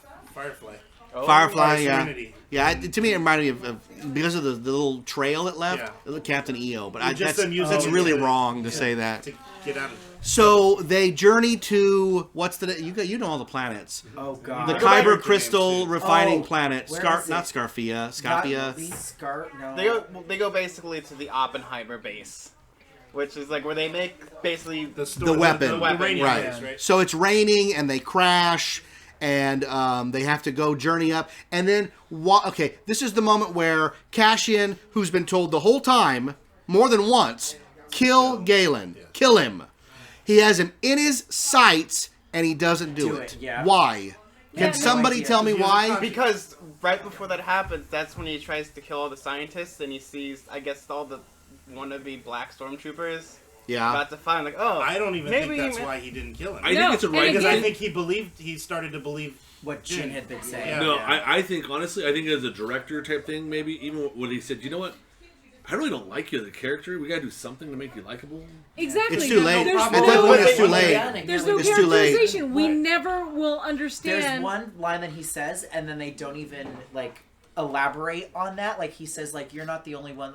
He That's makes big some sacrifice. You're not like done something they're not proud of. Or all something. I got out of his character was he was an asshole. Exactly. And at the end, why is she even hugging him before they die? Yeah, no, He's that was really awkward. That was the hug. stupid. I'm like, why? Oh, they're standing there and they're getting close. Oh, is there sort of like a no? There's nothing going on. There's a sunset of sorts. Yeah. They failed on his character. They failed. Yeah. There was nothing going on with her. Why is she hugging him? Because what? Go ahead. Why? I didn't think he was that tough. He wasn't. But I didn't think he was an asshole either. I thought he was a whiny bitch. Yeah. Well, yeah. I thought he was just but I didn't think snarky the language on you people. Well, here's the thing. Here's the thing, guys. When you're writing a movie like this, he can't be Han Solo. He just can't. So he has to be something else. He just seemed pissed off the whole, just very short, pissed off. There's no reason why at the end I felt like, oh, they should embrace in this there was momentous hug. No, there was nothing there. No, there's nothing there. No. There's nothing. Nothing. I mean, I'm trying. Nothing. Yeah. Nothing. If there had been we'll get to the end, but if there had been a moment where he had truly jumped in front of a bullet for her and then gotten back up, maybe. But it he wasn't. gets shot just arbitrarily. It's not. There's no sacrifice there. No. So, anyways, they're in the rain, and then of course Krennic shows up because that's what we're doing here. We're following Krennic around the galaxy, and Krennic. Wait. We have to go back. We're missing the Darth Vader scene because Darth Vader tells him to go do it right. Yeah. So we see him in his. we cut to Mustafar. Because if you were burned up beyond recognition, you would live there, apparently. And he's got a castle that looks just like Sauron's tower This from guy Lord of comes the from Rings. Lord of the Rings. Oh my God, it had the 2 spires and everything. This is all production art from Return of the Jedi. This is where the final battle between Luke and Vader was supposed to take place. That way the Emperor can be thrown into the lava, just the way Vader was. It was supposed to be like it rhymes. No, it's all the same thing. Poetry. When they Rhymes. were panning in and they went over Did the you get lava, sick? Yeah. I got a little When they seasick. panned in, they showed the lava river. I was like, are they referring to the third Yeah, of the prequels? absolutely. That's Just what so I that we thought. could tie It's the same it. planet. So that we're like, yeah. I'm like, So it's called cueing in music movies because when I saw that lava, I was like, oh, I know who's coming up. Yeah. So I guess they could have done the Imperial March as well. okay, Yeah, they saved it for Vader's entrance. I thought it was gonna be hard to get a word in this group, right? 'Cause No, never it's show all up. good. No, it's all good. Everybody's got a shot. Fast if you don't talk over So- that. so- Austin says there are 10 minutes in the movie. I said, are you fucking No. kidding me? No. Wait, we're no. further in now. We're about 15. I like the fact that she said the F word first, though, Jeff. I know that. Y'all are never even. I find your lack of faith disturbing. I'm sitting in the kids' Don't room. choke on your aspirations. So, anyways, Krennic is going to meet with Darth Vader. This is the big moment that Disney's been waiting for because they want to sell Darth Vader toys.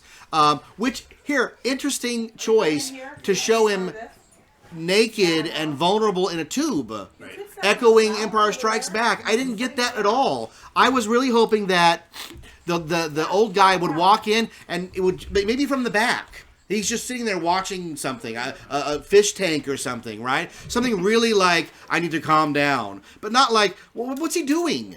Living. But the suit's Taking a supposed to bath? do that. I don't need to see him.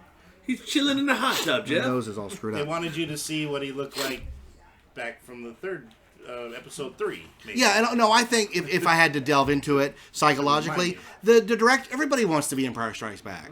So they're just doing an Empire Strike Back moment. You get to see his head and everything. Oh, okay, I'll be right there. Oh. So then when Krennic is standing there and it's very nice. The door opens, the music cues, and the shadow is there. And then this guy in a Halloween costume Yeah, it looked bad. shambles It did look out. bad. And I was like, what the hell happened? He's got gloves were off. everything was off. And I he didn't know seem How did they get strong away either. with that? He seems so. Don't they think that he had the a fans warehouse are going pee to notice mask. that? they're gonna What is There's no. they're gonna tell What's the you reasoning they're behind gonna that? tell you that this is what he looked like in Star Wars. That's not what he looked like. And that the costume wasn't refined and perfected until because each time they did it he looks different. Yeah. In Wouldn't it be Empire funny he if had every silver fan on sent him his a leather luster as a gift. do what? I think every Star Wars fan should send the studio leather luster as a gift. Yeah, exactly. But it wasn't so much like I can forgive the costume, whatever. But when he talked, it bobbled, the chin thing bobbled, and it just looked awkward.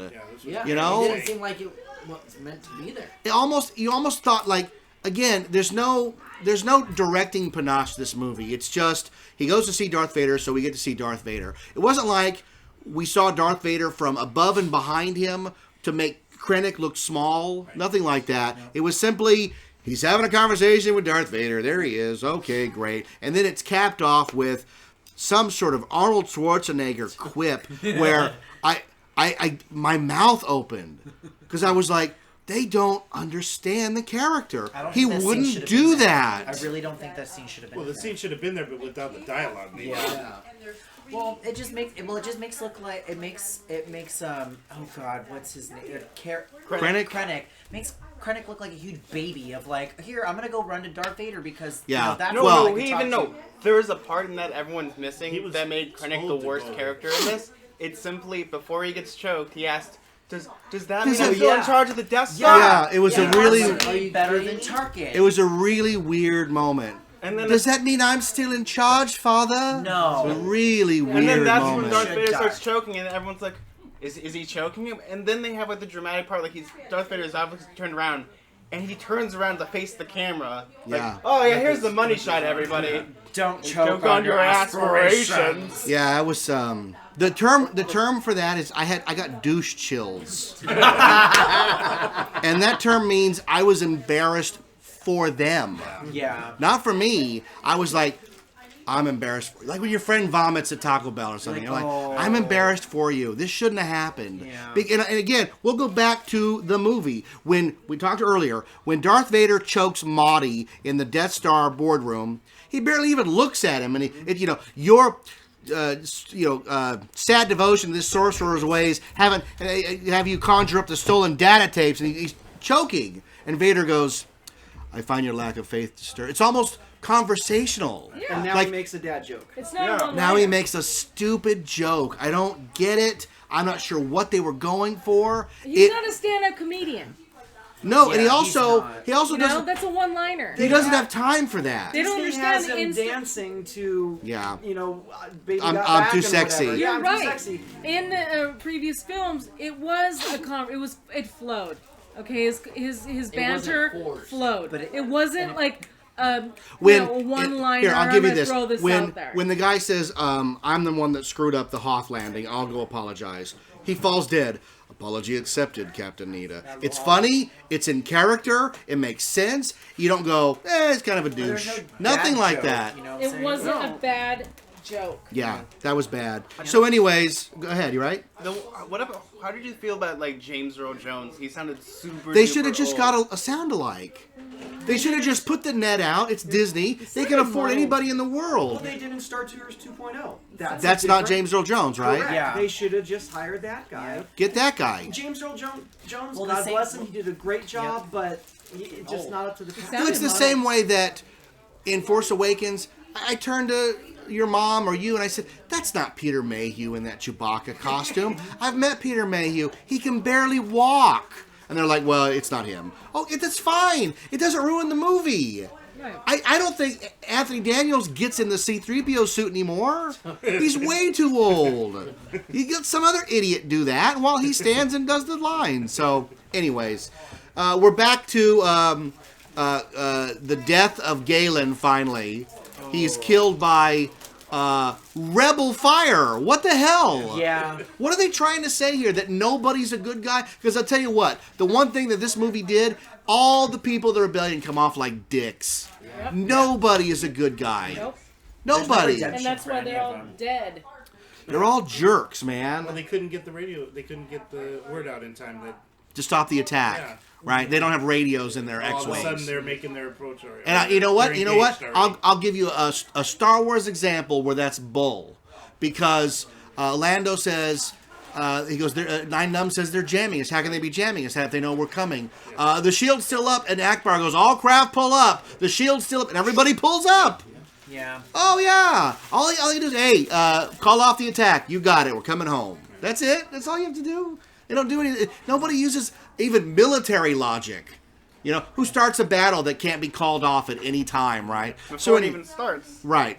So the one bright spot was Jen is blown backwards by a ship taken off, which I thought, we haven't seen that. That's pretty cool. Yeah, I You know? like She almost that. flies That off was the dock actually as good. well. I'm okay with I that. kinda She went, would've died by yeah. then, but you know what? no. That's funny you said that. I was like, yeah. Yeah, that's at least real world physics. Yeah. So then we get. 'Cause they gave emphasis to it. Yes. She crawl back out. She's grunting. I gotta get up. Oh, Then we she's get fine. to the worst sequence of the whole film. They go back to the rebel base, which I thought was ridiculous. Oh God. They go back to the rebel base where Mon Mothma and everybody are going to disband the rebellion. For what reason? Because they've got a weapon that we've never seen or heard of that might do something to us. So Yeah. everybody, Yet the get your one- stuff. It's been fun. Yeah. Even though the one person's like, hello, like, I know what's going on. We can make this work. And Yeah. it's like, no. I'm like, seriously, you guys? Yeah. There is a flaw, but But no, we can't do we that. can't do it. But then we get to we didn't even discuss what the flaw. Yeah, Okay. let's get that to the Okay, end. Just okay. save it till the I end think they were because trying that's to- friggin' I stupid. missed the part about them trying to disband it. I just thought they were trying to decide whether to go try to fight him or not. There were No, some who- the whole rebellion's gone at that point. Yeah. Oh, okay. All we've worked for is ending. And it even has a sequence where she's trying to rally them, and you hear that someone from the back go, "Let her talk." Oh yeah, I heard that. Oh yeah. In this Yeah. scene, I listened to the background in Yeah. the scene, and just you listen to the background, and when you hear people mumbling, "Oh, they're gonna be terrible, it's gonna be bad," and then Jen starts speaking, and everyone's like, "Yeah, Yeah. You can hear the heads nodding. Well, here's the thing. There's been nothing to indicate that Jen gives a crap about anything. At this point, her father is dead, so she has nothing going on. And she doesn't have a moment where she goes, "You know what? I didn't know what I was fighting for until my father died in my arms. And now he's not going to die in vain." No, she's like, "Rebellions are built on hope. We're going..." Who would listen to this woman? She's the star of the movie, and I want to walk out. You know why she's in the movie? Because her nickname is Stardust. Oh. And the plans for the Death Star are Stardust. Stardust. That's the Oh, only it's reason. so stupid. Because she's yeah. Stardust. Exactly. Stupid. She became Stardust. now So, they can sell bags of Stardust. Yes. All the kids. so at that point, the rebellion is disbanding. They're going to pack up their stuff and go. And Jin is met by Cashin and his ragtag group of guys who basically go, "You know what, kid? We think you're right, and we're all willing to die for you. So let's go to..." Where do they go? Scarfia? They go to Scariff. Scariff. And that's because that's literally where the Death Star plans are kept. on a beach. Oh my god. No, it's not even like That's not the even just a database. beach. It's like a 5-star resort beach. It looked like... It looked like It is Atlantis, Dubai. didn't it? It no. looked like there was a water slide coming out of It that looked tower. like Atlantis, and it also looked like the Catching Fire arena. Oh, yes. With the tower in the middle and the spokes Yeah. going out. And there was a moment I went, "This looks just like the stupid Hunger Games." Or Dubai. Or It kind of, no, Dubai. it's like I feel like the water was way too blue. But I I guess wanted to go diving in that water. I feel like It was way it too looked blue because the refreshing. rest of the movie was so dark. When it got to that point, your eyes hurt. Yeah. It's Well, kinda you know like what? the- They had to make it super bright to display those wonderful AT-ATs. Oh yes. Oh yeah. Yeah. No, but When I they hit feel the like sand, that was actually pretty I good. feel like- Yeah, but I was I excited. do You know, that. I did enjoy watching those guys. But they sure walk took around. them out easy, didn't they? Oh yeah. well, you see, I noticed feel like that? the Coming out plans of the over here, if smoke. you get like established here, it's probably like the Florida like military base. It's like it's really nice. No one's gonna attack it. Yeah, But when it yeah, does, yeah. it's like, oh, I guess they're attacking Florida now. Yeah. I Well, like here's the thing. bazooka. I thought that was kind of interesting for Star Wars. Yeah. you know? Well, here's the thing. I always say on the show, you have to review the movie that you got, not the movie you wanted. And the movie I wanted, the movie that they sold me in the trailer, was that they were going to get this group together and hire mercenaries, wisecracking guys with nothing to lose who were going to go on a suicide mission to get the Death Star plans. And instead, the Death Star plans aren't even brought up till the end. We're like, well, we've got to go get them. Well, yeah, where they are. They're located over here. And it's like, there's no such thing as email. We know this in Star Wars. It has to be, you have to physically get the plans. And they don't even beam them till the end, right? And so we're left with a MacGuffin that in the first film, we never even see. We never see the physical Death Star plans in the first movie. You see Leia doing something to R2. And in this one, it's a big giant cassette, right? And like, it was so irritated. Something from Mission Impossible. Well, I would have loved a Mission Impossible Star Wars movie where they're going to get the plans and it can't be done. And there's all these steps to get through. Because what happens is... At least people are finally eating. Yes. Go ahead, we get a taco. Star Wars doesn't have movie tropes in it. People will tell you that it does, but it doesn't. And here's what I mean by that. When they go to shut down the bunker on Endor, you see them planting the charges, and then they run away, and it blows up. And it's massive explosion, right? Yes. In this one, there's that sequence where he goes, "You've got to flip that switch." The one that's so far away and people are shooting at Yeah. you, but you have to flip What that the heck switch, is that? and the only person can do it Is is the blind. Yeah. It's the blind guy. Because that's Seems what everybody else that does was- shit. what normal movies do. See, You've in order to get this, you've got to go hit that switch. Well, we better figure out how to do it. Star Wars doesn't do any of that. That's not what the movie's about. It's not about these little tiny challenge things. It's stupid. I feel like this movie could have been like the Ocean's 11. Well, that's what I thought it was. See, but the interesting thing about all the trailers, 99% of those scenes that you saw in the They're trailers, not in the movie. They're not in the movie. Yeah. Nope. They don't exist. Even like the part where the guy shoots the AT-AT, that's a different scene completely. The scene of her running on the gantry and the TIE fighter comes up, I was waiting, and it's not in the movie. I guess I would give credit to Star Wars for doing that. I thought it was. No, it's not. No, because it flies and shoots the tower, so she falls and she's trying to climb back up. It's not like she comes it comes up and she's trying to like blast out of the sky. You're seeing something totally different. So I will give Star Wars credit for that because a lot of movies these days, the trailers ruin the whole movie for it. Yeah. Oh, I think it's a different kind of ruin. You can't show me a bunch of crap and then not have it in the movie. Yeah. That's part of the fun. Yeah, supposedly the movie was quite dark on first. Yeah, Disney told them. And they reshot about 40% of it. Yeah. I think the ending was completely different. Really? Yeah, so I think there was different. Slower? Yeah, I don't know. I have no idea. That they died. So we're getting to it. We're getting to it. That was the only redeeming part of the movie that. Okay, so we're on the beach, and there's all these obstacles they have to get through. They got to get to the tower. They got to find the plans. They got to turn off the shield. They got to redirect the radio tower, right? And they got to transmit the plans, right?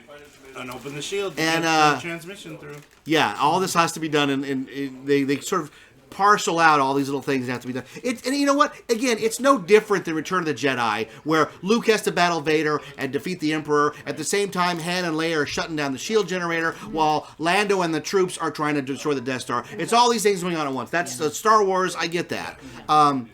They put on costumes again, which we've seen a million times. It's just so old. Yeah. They infiltrate the base, and for some reason, I'm not sure what they were thinking, the plans are in a claw machine. Oh yeah. And they have to. You don't just punch it up and it comes out. You have to actually manipulate it with your hands. Yeah. In a game of skill. Yes. That seemed like a video game level to get. What if he dropped? And he does. They do almost drop them at some point, right? Yeah. When she. Yep. When That's- she yanked it out, something dropped out. That's so She had to completely yank it out. And she almost fell off. Yeah. I think I've seen that too, of trying to reach to grab it and it's stuck and then you go and it's about to fly out. And it's really. But that sequence is notable because Queso dies. And it's the first death of the movie. Oh, and there's a moment where you're like, baby, second they just killed him. Oh, he's dead. I felt like it's really heartbreaking too because I have a weird thing with I love characters like Wall-E, robots. Well, he's a good character. He's a really good character, but I think they made it purposely hurt people's heartstrings because the last words he simply says is "climb." You have to climb. Yeah. But the interesting thing about K2 is though they made him more human than robot, which I thought was why don't they just make him bleed oil while you're at it? Like Johnny Five and Short Circuit 2. Yeah. Johnny Five alive. They beat him up and he bleeds oil. Well, they show. I thought it was anticlimactic when he died. No, but then they. Well, no. Here's the thing. They're spoon feeding you. You kill the droid first. Because then you go, oh wait a minute, nobody's safe. Yeah. Right? Because then in short succession, the defector pilot, he gets blown up. And then the Asian guy gets taken down, and then his boyfriend gets taken down. Yeah. That's not me. That's going around that they're boyfriend, which is whatever. But it's not in the movie. It's not in the movie. Friends. Yeah. They're close friends. I don't think There's nothing wrong with two guys, being friends. I mean, if someone's dying in your arms, I'm pretty sure you're gonna have a really close, intimate moment. Well, no, they're talking about the scene where he goes, "You're crazy." Then the other guy goes, "But you got my back." And the other guy goes, always. You're like, oh, it's very tender. It's kind of like Force Awakens and when Poe sees Finn with the jacket. Oh, you got my jacket. And he bites his lips very subtly. Yeah, and he goes, it suits you. Yes! You didn't know that? So I wasn't watching that close. I hated that movie. No, it's just an internet thing, but if you look closely, oh god, I have to go look at this now. Oh, yeah, no, it's in there. I wish you could have video that's shut up. No, it's serious. Oh my god, I gotta Unfortunately, I don't own Force Awakens, so I can't show you.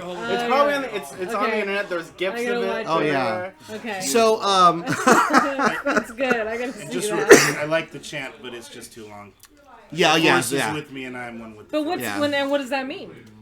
It means what does that mean? it means he believes, but He's according to Star Wars, belief isn't enough. Sorry, you don't have any midi-chlorians. But he doesn't get shot. I mean, Yeah, does but he not he get has shot hope. because they don't see him? I mean, it made you think, oh, what's going on here? He's not getting shot right away. It's not hitting him. What is It's it? going around him. Well, maybe I was hoping for a Last Dragon moment, like he was going to glow Oh, yeah. red. I thought something was going to happen too. You know what? When he started walking out, I thought his staff was going to turn into a light. That would have been great, right? He's like, I I've been thought holding his eyes that. gonna shoot out Because they had that lasers part that and- lit Yeah. up at the top. Yeah. That's what I was expecting. Yeah. Maybe he had stolen Jen's necklace and he's shoving it in the handle of his forgot all cane. about the necklace, So it's actually. kinda like Yeah. Gandalf's Watch staff. the movie again. It's really wanted to see it again. obnoxious I wanted that to see they it don't do anything with the Right. necklace. I realized they showed it twice, but I just never. They could gave have been it a crime thought crystal after for all that. we So know. we get the AT-AT sequence, which is interesting because they're in there because we recognize them and they have one to sell that's $300. But here's the thing. Anything they do is copying George Lucas, Irvin Kershner, Richard Marquand, who directed the first three, right? The Battle of Hoth is the first major set piece of The Empire Strikes Back. It is amazing. It's all done with model work. It's carefully choreographed and thought out because you can't have any wasted shots because they cost so much. The AT-ATs show up and they just start taking them out. Yeah. They start shooting them in the legs and they Yeah, 'cause fall. have money, They blow have up. money to throw around, so it's like, hey, we can put this in there so you can see it. Yeah. And it's just like, okay, and thrown away. But it should have been like one AT-AT shows up and like for the next 10 minutes, it's them trying to get away from it. Yeah. And how do we got to get some vines. We got to get its legs. I mean, something, right? Yeah. And instead, I think the problem is that we have an embarrassment of riches in these movies. Yep. We don't have a TIE fighter. We have 100. We don't have an X-Wing. We have 30. Thousands. We don't have an AT-AT. We have 6. Yeah. And they're crawling across the beach and they're coming for us. And then because there's so many of them, they just have to get destroyed because we can't deal with them anymore. Well, I know in the trailer that they showed a bit where they shoot it and they hit the AT-AT and you see the explosion and the head goes this way. And then I saw in the movie, in the film. It goes, no, but in the movie he goes crick and he keeps going. Yeah, And you're like, it doesn't take him what? out. No, it doesn't take him out. at all. So, So at the weird. same time, there's a really bizarre moment where the guy on the AT&T thing is like, I got a transmission, and he calls Mon Mothma Mum, which is very English. Mum, there's a transmission. And the one guy goes, hey, easy there, Private. And the guy looks like he's 50. You know what I mean? Is he like Gomer Pyle, like just can't get above Private. Sorry. When they're transmitting that there's something going on. Yeah, and that's when they scramble the troops, We right? have to send something through dial-up. Yeah. You know. I hope if someone edits that where like they have like the download and it's just like that. 'Cause Yeah. It took so long. Yeah. So they're going after the plans. They're battling on the beach, and the troops finally arrive. And we got a huge space battle, a massive space battle above Scariff, and we've got all these factions going on. And to me, here it is. The one part I genuinely liked about the movie that made me feel like a kid again was Red Leader and Gold Leader. Oh, yeah. In When they did their sound off. never before seen footage that they found in a can.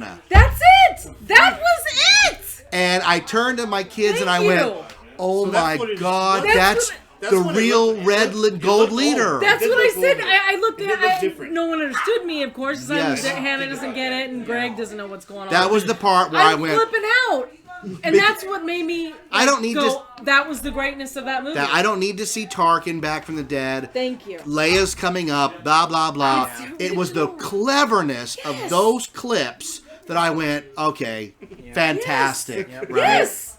And that's what... There was a and- part in that yeah. where my brain went, I know they're gonna do this. I swear to God, if they put Porkins in this. I was waiting for Porkins, I but was no like, Porkins. That would have been actually. I don't know if I would have found that charming or just silly. I thought it would have been okay because the Battle of Yavin is only less than a week away. It's coming up. So, yes, Biggs... no, because Biggs is meeting with Luke down below, or, you know... He hasn't left yet. The timeline's a little off. Wait. You're wrong. I'm wrong. You're forgetting. Why in the scene where Jen also does those speech that the rebellion needs hope and all that? Yeah. This really bothered me in the theater. one of the technicians leaves and says, I have work to do. And he walks off and he says, Mr. Darklighter, Mr. Darklighter. No, impossible. He can't. He said that, He yes. can't. He said, you're sip sweaty. Because Luke is watching the battle from Tatooine and drives into town and sees Biggs in the cutscene. I swear to God, he says Mr. Darklighter. Okay, all right. He doesn't say Biggs, he just says, Darklighter, you're sip sweaty. Maybe it swear was to his God he dad. said it. If I remember, Biggs had just left the Imperial, got fed up with it, went home before going to join The rebellion, right. So he hadn't joined the rebellion yet, if I remember correctly. So, anyways, I thought that was great, and there's one scene just for us nerds, killing Red 5. I was like, okay, that's fantastic. Yeah. I get it. 100%. I love it, right? Yeah. What I don't love is the shield being an actual hole, like Spaceballs. I'm like, wait, so is the whole planet a shield, or is that one particular visible part? The whole planet is shielded, but there's the hole to go in. Because when they turn it off, they only turn off the hole and not the whole planet. Right. So no oxygen comes out, right? No, only until Mega Maid shows up and sucks it out. So we've come so far in the Star Wars universe that they're now borrowing from Spaceballs. You almost simply go, give us the code for the airlock. I do have it's to say, 1, 2, 3, 4. That's stupid. Hey, wait, that's the same combination as my luggage. Freaking give clues. I was No, nothing yet? No. I was reminded of Darth Helmet a little bit when I first saw Darth Vader come back on screen. See, you can't breathe in this thing. I just was waiting for this. So then also, this is just stuff that irritated me. Fake Admiral Akbar is in a chair that moves around, and yet he keeps turning, going, "Hey, over here!" Like, no, just turn the chair, man. What was the name of the guy? Admiral something. No, they modeled it after Winston Churchill. That's so on the money. Oh my God, that's so on the money. I guess that would make sense. But, yeah. That's so him. Where was Akbar then? He's taking a leak somewhere. I don't know. Who were those But guys? see, here's the thing: the Battle of Jedi is 3 years away. Okay. So it's too soon for him. Yeah.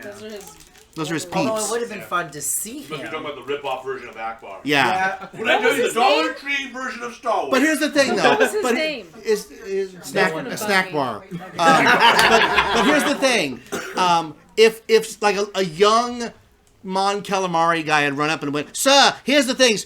Nice job, Akbar. One day you'll sit in this seat." We all would have went, "Oh God!" Right? No. One day you'll sit in this seat. By damn it! or Akbar like looking over, going, "Someday." You know what I mean? We don't need that. No. Or he's like the janitor, like he's he's the janitor. He's the janitor. Oh, just what is it? Scruffy? No, Scruffy, or like I'm just biding my time. What does Burns say when he's trying to get to the top of the stonecutters? Be patient, Monty. Climb the ladder. Yeah, but and also, who was it? You or us that pointed out that they conveniently had a ship with a glass floor. Yeah, and watching it again, there were multiple shots where I was dizzy. Because they go up and over into the thing, and you're like, oh my. Thank God it wasn't 3D. Oh, thank God I didn't see it. I would have died. No rumble seats either. So they're having that big battle. There's a lot of beautiful shots of like, you get to come with a X-Wing out of hyperspace, the little R5 robots there, and you're flying with them. Amazing stuff that you could never have done back in the day.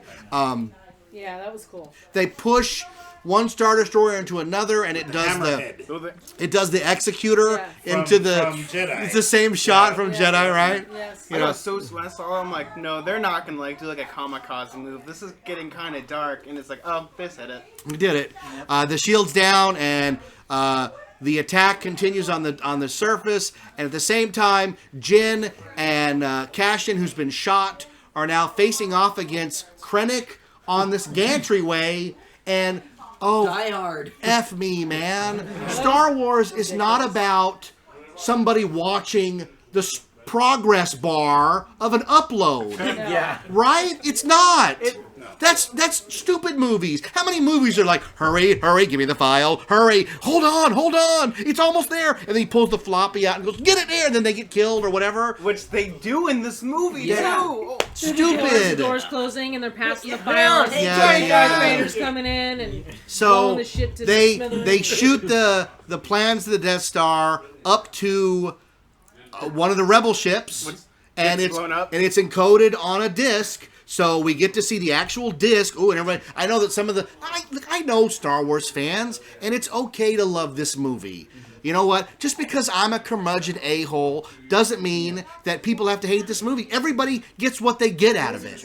You know, you get what you get out of it. I got Look at me. the original footage out of it. That's Well, look at me. I didn't care for it. I've seen it twice already. Yeah. And like you said last year, I make no sense. You're gonna get to see Star Wars every year, even if it's shitty Star Wars. Absolutely. Like pizza, Yeah. you're gonna still eat it. Right. We're still gonna take it all in. Right? Bad Star Wars. Yeah. Bad Star Wars is still better than A Day at Work. 7-Eleven. Right? No. Right? Yep. Bad Star Wars is still better than a Minion movie. Exactly. Right? Yeah, I haven't seen the Minion. Exactly. You're not missing Well, anything. we haven't done. Well, actually, we have an Ewok movie, but 2. 2 Ewok movies. Thank you. Ewoks, The Battle for Endor, Ewoks, Caravan of Courage. So I guess. so I guess we've already jumped that gun already. So And you're gonna still watch it. In the second one, they speak English. They were released theatrically in Japan. So, anyways, so then. What did you think of the Darth Vader scene at the end? So then we're treated to a Darth Vader sequence where he is unleashed, and it was weird because I know they're trying to trick you. They're trying to trick you that it's the scene from A New Hope. And it's not. And it's not, because all those guys with the helmets on are lined up in the worst defensive position ever against the wall that has no defensive position at all. And the door is coming up, and I was like, but this total is... darkness, though, too. Yeah, it was. Well, it's because it's not the right shot. Yeah. And instead of stormtroopers, it's Vader himself, and he lights that saber. And what did somebody say? It's a slasher movie at that point. Somebody it's had orgasms. Oh, the saber! Ooh. And me and my friends were, okay, I have a funny story about this. Me and my friends were cheering just because we like slasher movies, and the person next to us quietly whispered into my ears, "Please shut up." And I would have said, "It's a Star Wars movie, douche." Nobody said anything. Or even worse, right? Even worse. I was begging somebody to clap. Nobody was. No, because it's like, okay, I feel like my philosophy is when you go see a movie in a paid event, you are allowed to be. Oh, dude, it's the Roman Coliseum. That's why you go. You're in a public theater. Yeah. You have an opinion, and You it's have okay the ability to to do clap. that. Yes, no, that's what I agree with. If he didn't like what I had to offer for my own enjoyment, Right. Well, he could have listen, gone home. I'm the guy did you that say? screamed "F no" when Han Solo I died. was like, I don't care. Yeah. You know what I mean? I didn't applaud. We have too many conversations going on. But No, it's like, all right. I I feel like think too, Trip had like like a it's just fisticuffs. like when you, I'm especially not in going that to. whole particular sequence, you've only seen him with the bad dad joke, and you're like, Yeah. that's all you get. Now the plans have been released, people have died, all hell's essentially Everybody's broke died. loose. Right. Everything is out for the open. He's Hey, pissed. Rachel, we're doing a show, sweetheart. He's pissed, and so now we get to see the fury that is Darth Vader. That was And there. I'm okay with that, except 10 minutes later, he's calm as a cucumber when he walks onto the Tantive 4 and just sort of looks around. Yeah. You know what I'm saying? You know, they It's almost t- like. Okay, now we're okay. butting up against Star Wars. This is where the whole movie's going to fall apart. Right. Right. I'm thinking when he has basically, like, he unleashes, I'm thinking, like, are they trying to make a parallel to, Oh, I wouldn't read anything into it except Like the Star temper Wars. No, tantrum? he's lightsaber. like he's Jason Voorhees at that point. no, like, Oh, you're trying like, to say Kylo Ren? yeah, where like a Kylo Ren temper gets it tantrum, from? like his, Like he's wouldn't say that was no, a I, temper no, tantrum. but I thought it was kind of cool how like they break off from the ship and he's just standing there. I like, thought that was cool. I would have thought. Well, it no, was- I like that scene I when wish it the would've been camera there. pulled away and he was just standing there. I just wish it would have ended there. I think it would have been also cool. But it like, was he a trying to, little- like pull the ship back, but like they were able to still fly away. Yeah. But that's Well, just it was a little like, I'll get you, Gadget, next time. Yeah. You know what I mean? Yeah. So then the plans, which we've seen get passed around. like a li- volleyball. like a freaking torch. Yeah, even the one guy's, I mean, they're banging, help us, and then take the plans. Just hand them through the side. And just come sit there. then somebody grabs them and runs up to Satan herself, this, what's supposed to be Carrie Fisher, I don't know what it is. Why they couldn't just hire a woman who looks like Carrie Fisher is beyond me. Any thoughts on this? I thought she looked better than Tarkin did. To be Really? honest. I really did, because she matched almost exactly. What did they do in Star Tours that looked so good? She's it in was blue. from a distance. Hologram. And she's in blue.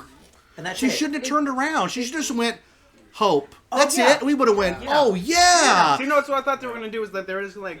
Actually, I've told this to my friends. Like, you're gonna see at the end of the movie. See the buns. You just she just takes off her robes, and you just see the buns. Yeah, and they that hand would've it to been you. fine. That would have been same as with Tarkin, with like seeing him in like They the could window. have, right. That would've- They could have had her take her hood off. We see the buns. Camera pulls back, and she puts her hand on R2. That's all. Yeah. But see, we don't live in that world anymore. when she we don't turned- live in cool, Cliffhangers. sly, clever things. We live in a world of, look, here it is. This is it. This is what you want. that's Here what it I'm- is. I mean, So I'm, we when are I'm now- sitting there, And I'll give you an example. Look at Freddy Krueger from the first film to the sixth. He's in the shadows. He's crazy. By the sixth one, he's got a power glove on. Yeah, because now you're playing with power. This is what we've become. Yeah, when We- she, no, she- no. Here Go comes- ahead. Yeah, Leia and Tarkin, they'll just fix it in a special edition. Yeah, Yeah, when she turns exactly. around, she pans around. I grimaced. I was all. Yeah. It was I like that. Dun, surprised. dun, dun. In her face. I was like, what the? Yeah, and then it went. What is bum, that? ba-da, Yeah, ba-da, I agree. ba-da. Yeah. I mean, it was such a close up, and it Yeah. was shiny, and Yeah. it was. It was like a, Yeah. Well, a wax figure. It was a wax Yeah. figure, yeah. It was Well, like here's the thing: is I didn't expect him to go right up to A New Hope. I thought we'd get close to it because what we're missing is prior to this moment, the Death Star shows up. And Krennic looks up and sees it on the horizon. And this is okay with me because I've said this before. Every good bad guy worth his salt is always undone by the very thing he was trying to do. If he had just not done that thing, he'd be alive. Hans Gruber takes the whole Nakatomi building by hostage, and his comeuppance, they throw him out of the building. If he'd have stayed in the van, they wouldn't have been able to throw him out of the building. Yeah. Every good bad guy is undone by that thing. So seeing Krennic look up and like, he knows it's coming. He knows it's coming. And Tarkin's the one who goes, he knows Krennic's down there. Yeah. Blows his ass up and everything there. Yep. Everybody dies. Yep. And the shot that was interesting is they show it from space. Everyone's looking down, and it's a big cinnamon roll. Right. It's a big delicious cinnamon roll. So it butts up against New Hope. And like we were talking about before the show started, here's my major beef with this film. I love Star Wars. I love The Empire Strikes Back. I love Return of the Jedi. They're great movies. They made my childhood. I'll admit, I'm totally jaded because I was a child of Star Wars. I ate C-3PO cereal. You know what I mean? I'm the guy. I'm the nerd. So when Luke has that journey and gets in his X-Wing at the end and he goes, "Are you ready, R2? Good." And he's almost talking baby talk. They're about to go on a mission that most people don't believe they're coming back from. He tells it to Han, "Look around, Han. Look what's going on. And you're just going to leave?" And he goes, "Facing that thing ain't my idea of it's suicide," he tells him. So I want that to be the first time that the rebels have had to come out of hiding and have a big battle, right? This is the moment. And instead, it's just a little tiny skirmish compared to what went out at Scariff. Scariff, I can never remember the name. Scariff was this massive undertaking. No. So here's the thing. And again, go to the dialogue. Guy walks up to Tarkin and he goes, "We've analyzed the attack, sir, and there is a chance that they could kill us all. I think you overestimate their chances." And you're like, whoa, whoa, whoa, whoa, whoa. Did anybody see what just happened on the other planet? They handed your ass to you. Yeah. They did everything you said they couldn't do. They destroyed multiple Star Destroyers. They helped you destroy a base. They got the plans that you're sitting on. And he goes, "Evacuate?" In our moment of triumph. And you're like, don't undo that. Yeah. Don't undo it. And here's the other thing. The bad guy, again, is undone by the very thing that he was doing. The whole point, this is where Lucas is going to give an interview. You wait and see. The whole point of Star Wars is man's rejection of technology. The whole movie is that. Luke goes from living a desolate nomad life with very little technology. And the more he gets technology, the Falcon, the Death Star, his own spaceship, then he gets more and more in danger of dying because technology is the opposite of man. Darth Vader's arc, he doesn't even have any humanity left. He is completely a machine, and machines are evil. So the idea is, in the Star Wars trilogy, the Empire is undone by the things that it doesn't consider a threat, right? They don't think the Death Star has a weakness. It can't. Look at it. To find out that it was built in undoes everything that Luke does. He's only doing what Galen told him to do. F that. Luke Skywalker, of his own accord, got into an X-Wing. He listened to Ben Kenobi and he had the Force flow through him, and he shot the one thing on the Death Star they thought couldn't be shot. And now it's, oh, by the way, it was all meant to be that way by Galen. F you, Galen. F that whole storyline. Don't undo the magic of Star Wars. Star Wars isn't a war movie. Star Wars is about faith. It's about believing in the Force, which is believing in yourself. It's about a guy finding his father and having come to terms with, I'm either going to make the same choices and become him, or I'm going to stop and not only save myself, but save Darth Vader. And this whole rewriting of history, and the Death Star now has a failsafe built into it, blah, blah, blah, blah, blah, blah, blah, blah, blah. It takes away the mysticism of it. It irritates me beyond belief. And that's the part I was sitting last night just stewing. I was sitting in the theater stewing. I could have popped popcorn on my head. It was so hot, you know? Just get angry. Thoughts? I just went on a rant. No, the thoughts about that is, from everyone here, what you thought that the exhaust port was the reason that the Death Star was destroyed, right? Yeah. And you just shot into the reactor? No, in the movie they specifically said the only way to blow up the Death Star is when it's charging. Yeah. So, that's right.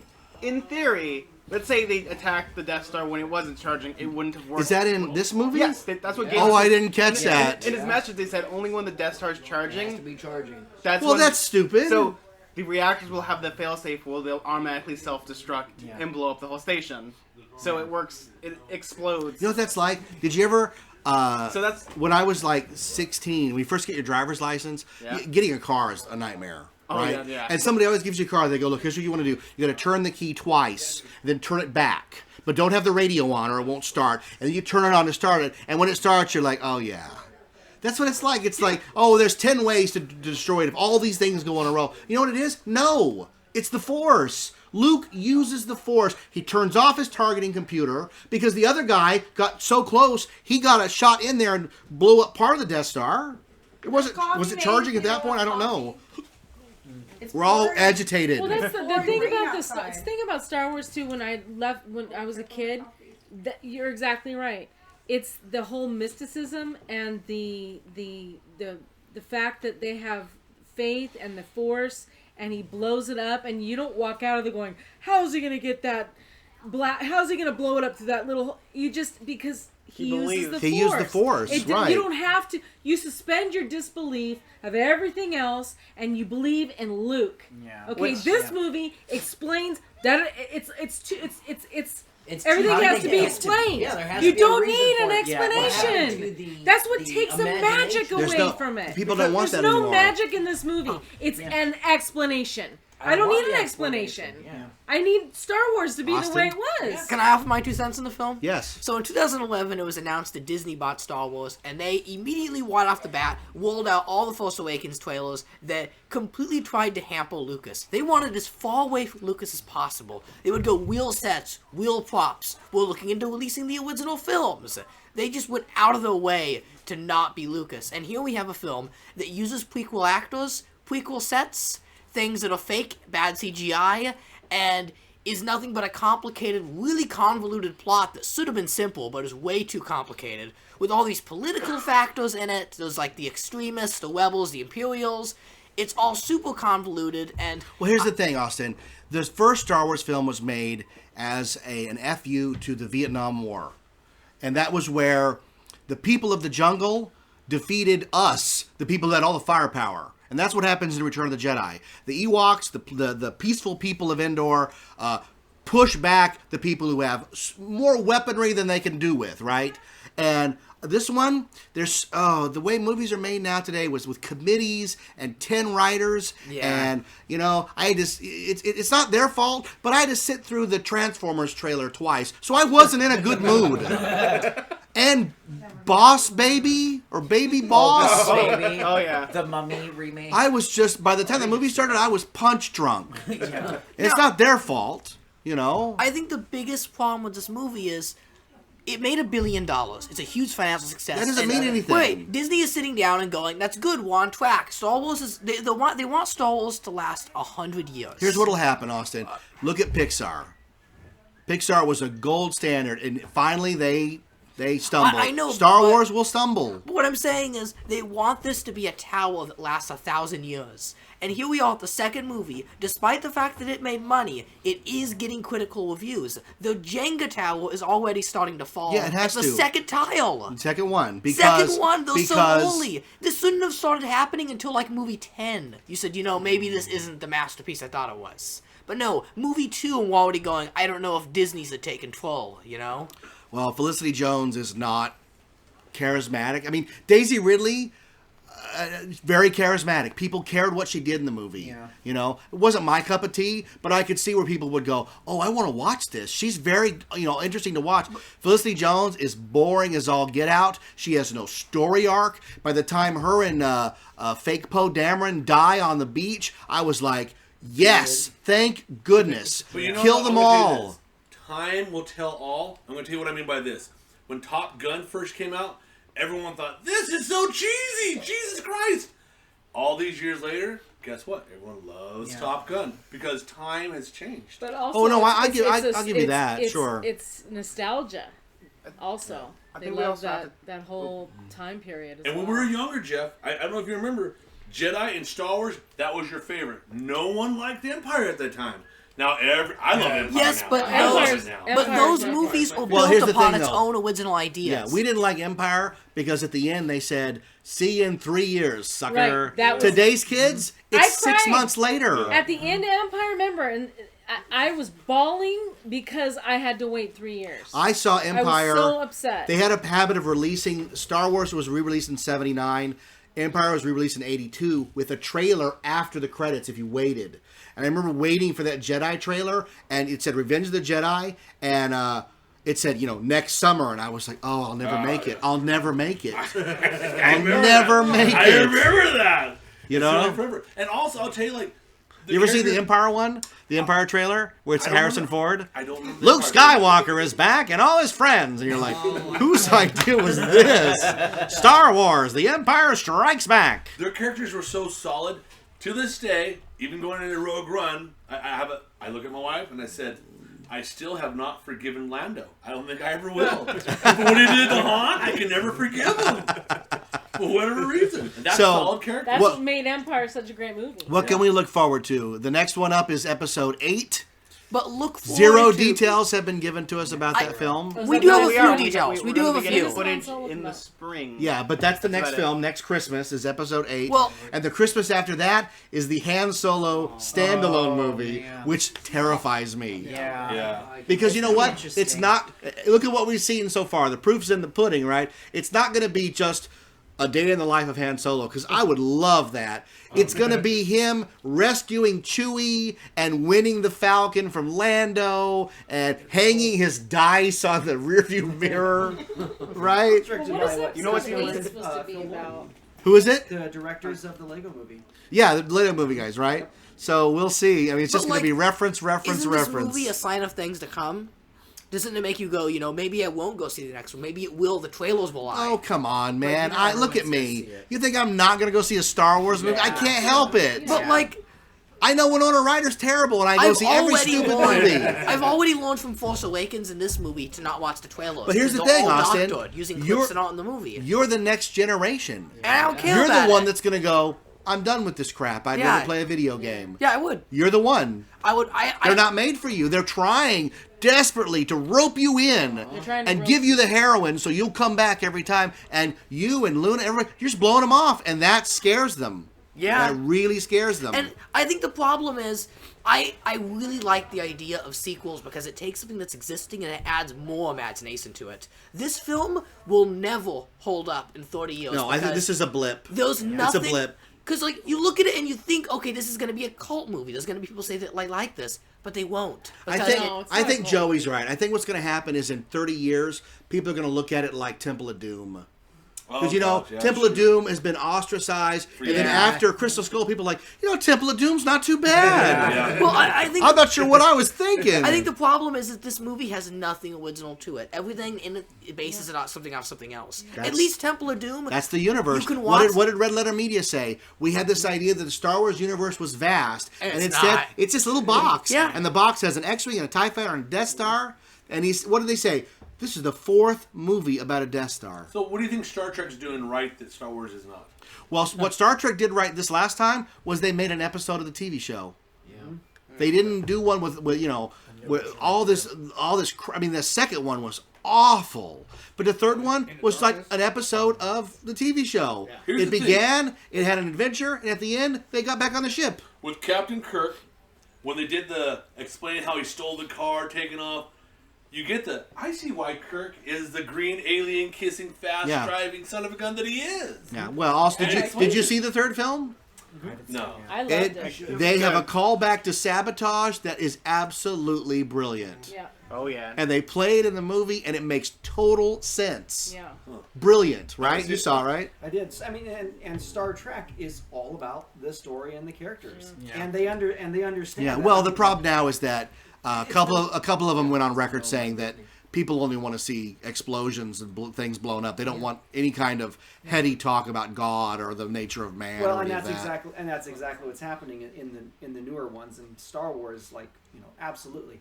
But like, look at the original trilogy of Star Wars. Every single movie was very different. Yeah. Different location. They went out of their way to be different. Different characters. Like, it was so unique. People rally on Jedi a lot, but like the beginning 30 minutes was just absolutely incredible. Yeah. And so many new things. The prequels. Yes, they were pretty bad. They were terrible, but at least he was trying. They were something different. They were totally different. But these, because I did an episode where I said, look, if people wanted the Falcon and Han Solo and all these characters, Lucas could have done that at any time. He has the money, he has the power, he could turn that on, he can make that movie. He set out to do something completely different. And you know what? Whether you like it or not, and I didn't care for them, I admire the audacity of that. Yeah. To make a movie where he goes, these are for me. You can like them or not. What was the most different? Empire. And it's the most favorite one. Let me ask you, does Disney own Star Trek? No. There you go. There's your answer. Yeah. There's your answer. Yeah, no. They own everything else. Everything else. There you go. That's your answer. Yeah. So here's the other thing. Watching it a second time, this will be my final summation of the film. These are movies primarily for children, right? I wouldn't call this movie. I would not call this movie. The reason I say that is everything is in the toy aisle. They have every size character, vehicle, playset, hovering ships and stuff that fly around in a walking AT-AT that you can use your iPhone to power. And the question I have is, this isn't a movie for kids. Everybody dies. It's bleak. It's dark. It's about daddy issues like nothing we've ever seen before. And I didn't come out of the movie going, man, I can't wait to buy those toys. Not like I was shaking when I got a Luke Skywalker figure. Oh, I got the 12-inch in 1978 for Christmas, and I was shaking.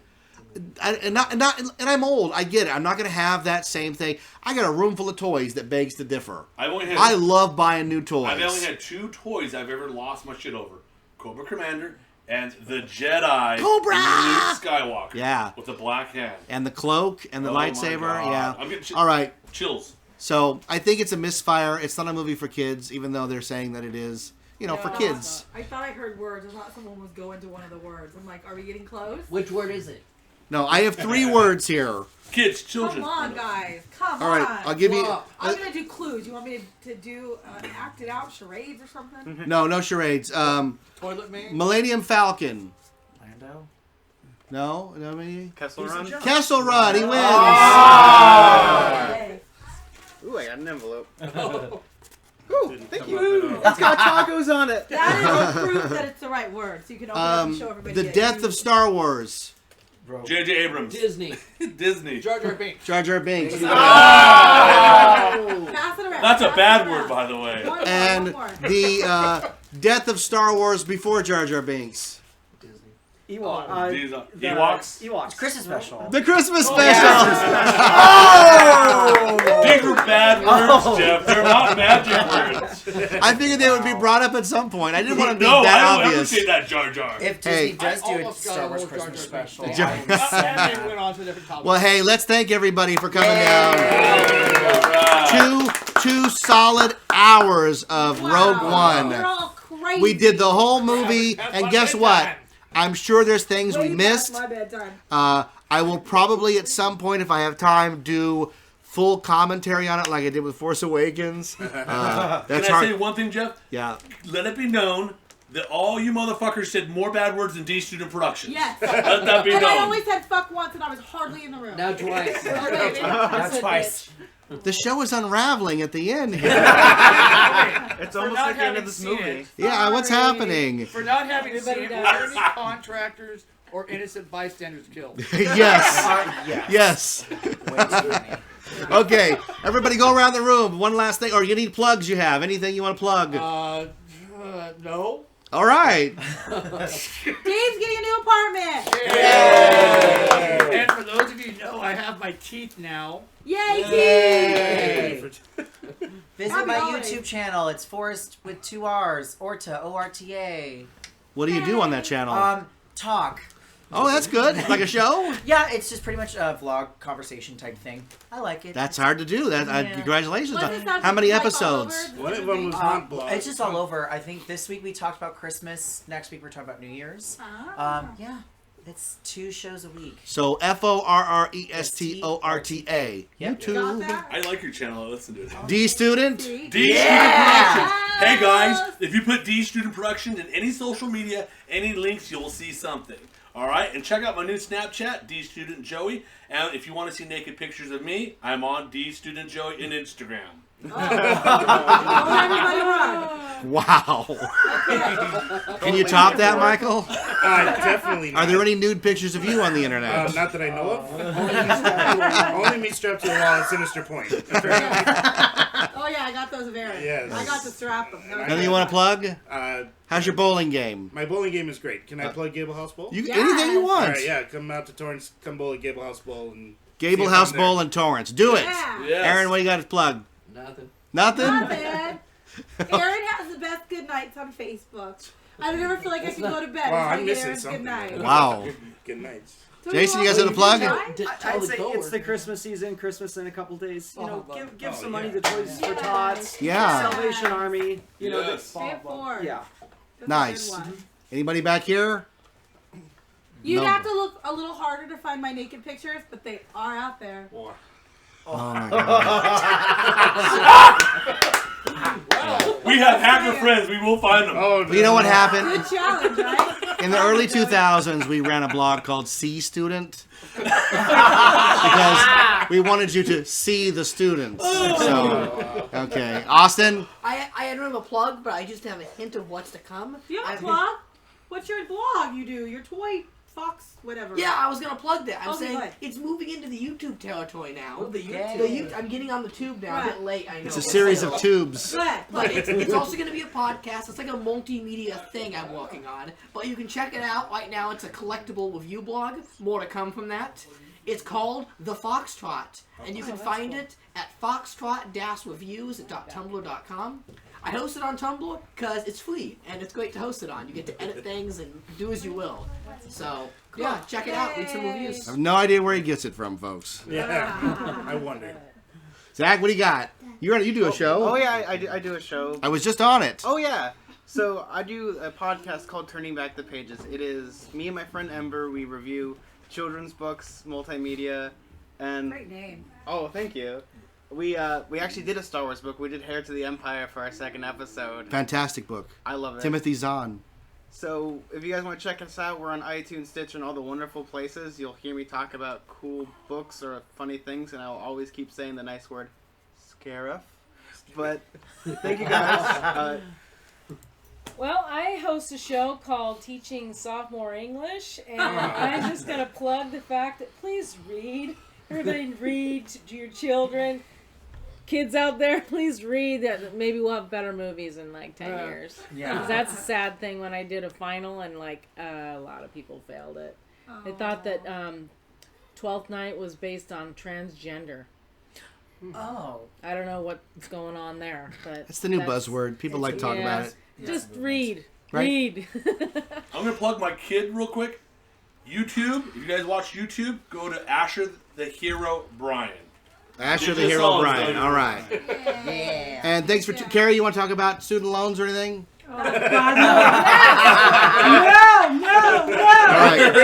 Don't All right. do it. Austin's I don't laptop know is at anything about 10%, so we have to end this show. Thanks for tuning in. I'm Jeff Tucker. I'm the voice. I want to thank everybody for coming out on a rainy night to talk about Star Wars, but rainy nights don't keep people away from talking about Star Wars. We talked for 2 hours about a movie most of us didn't like.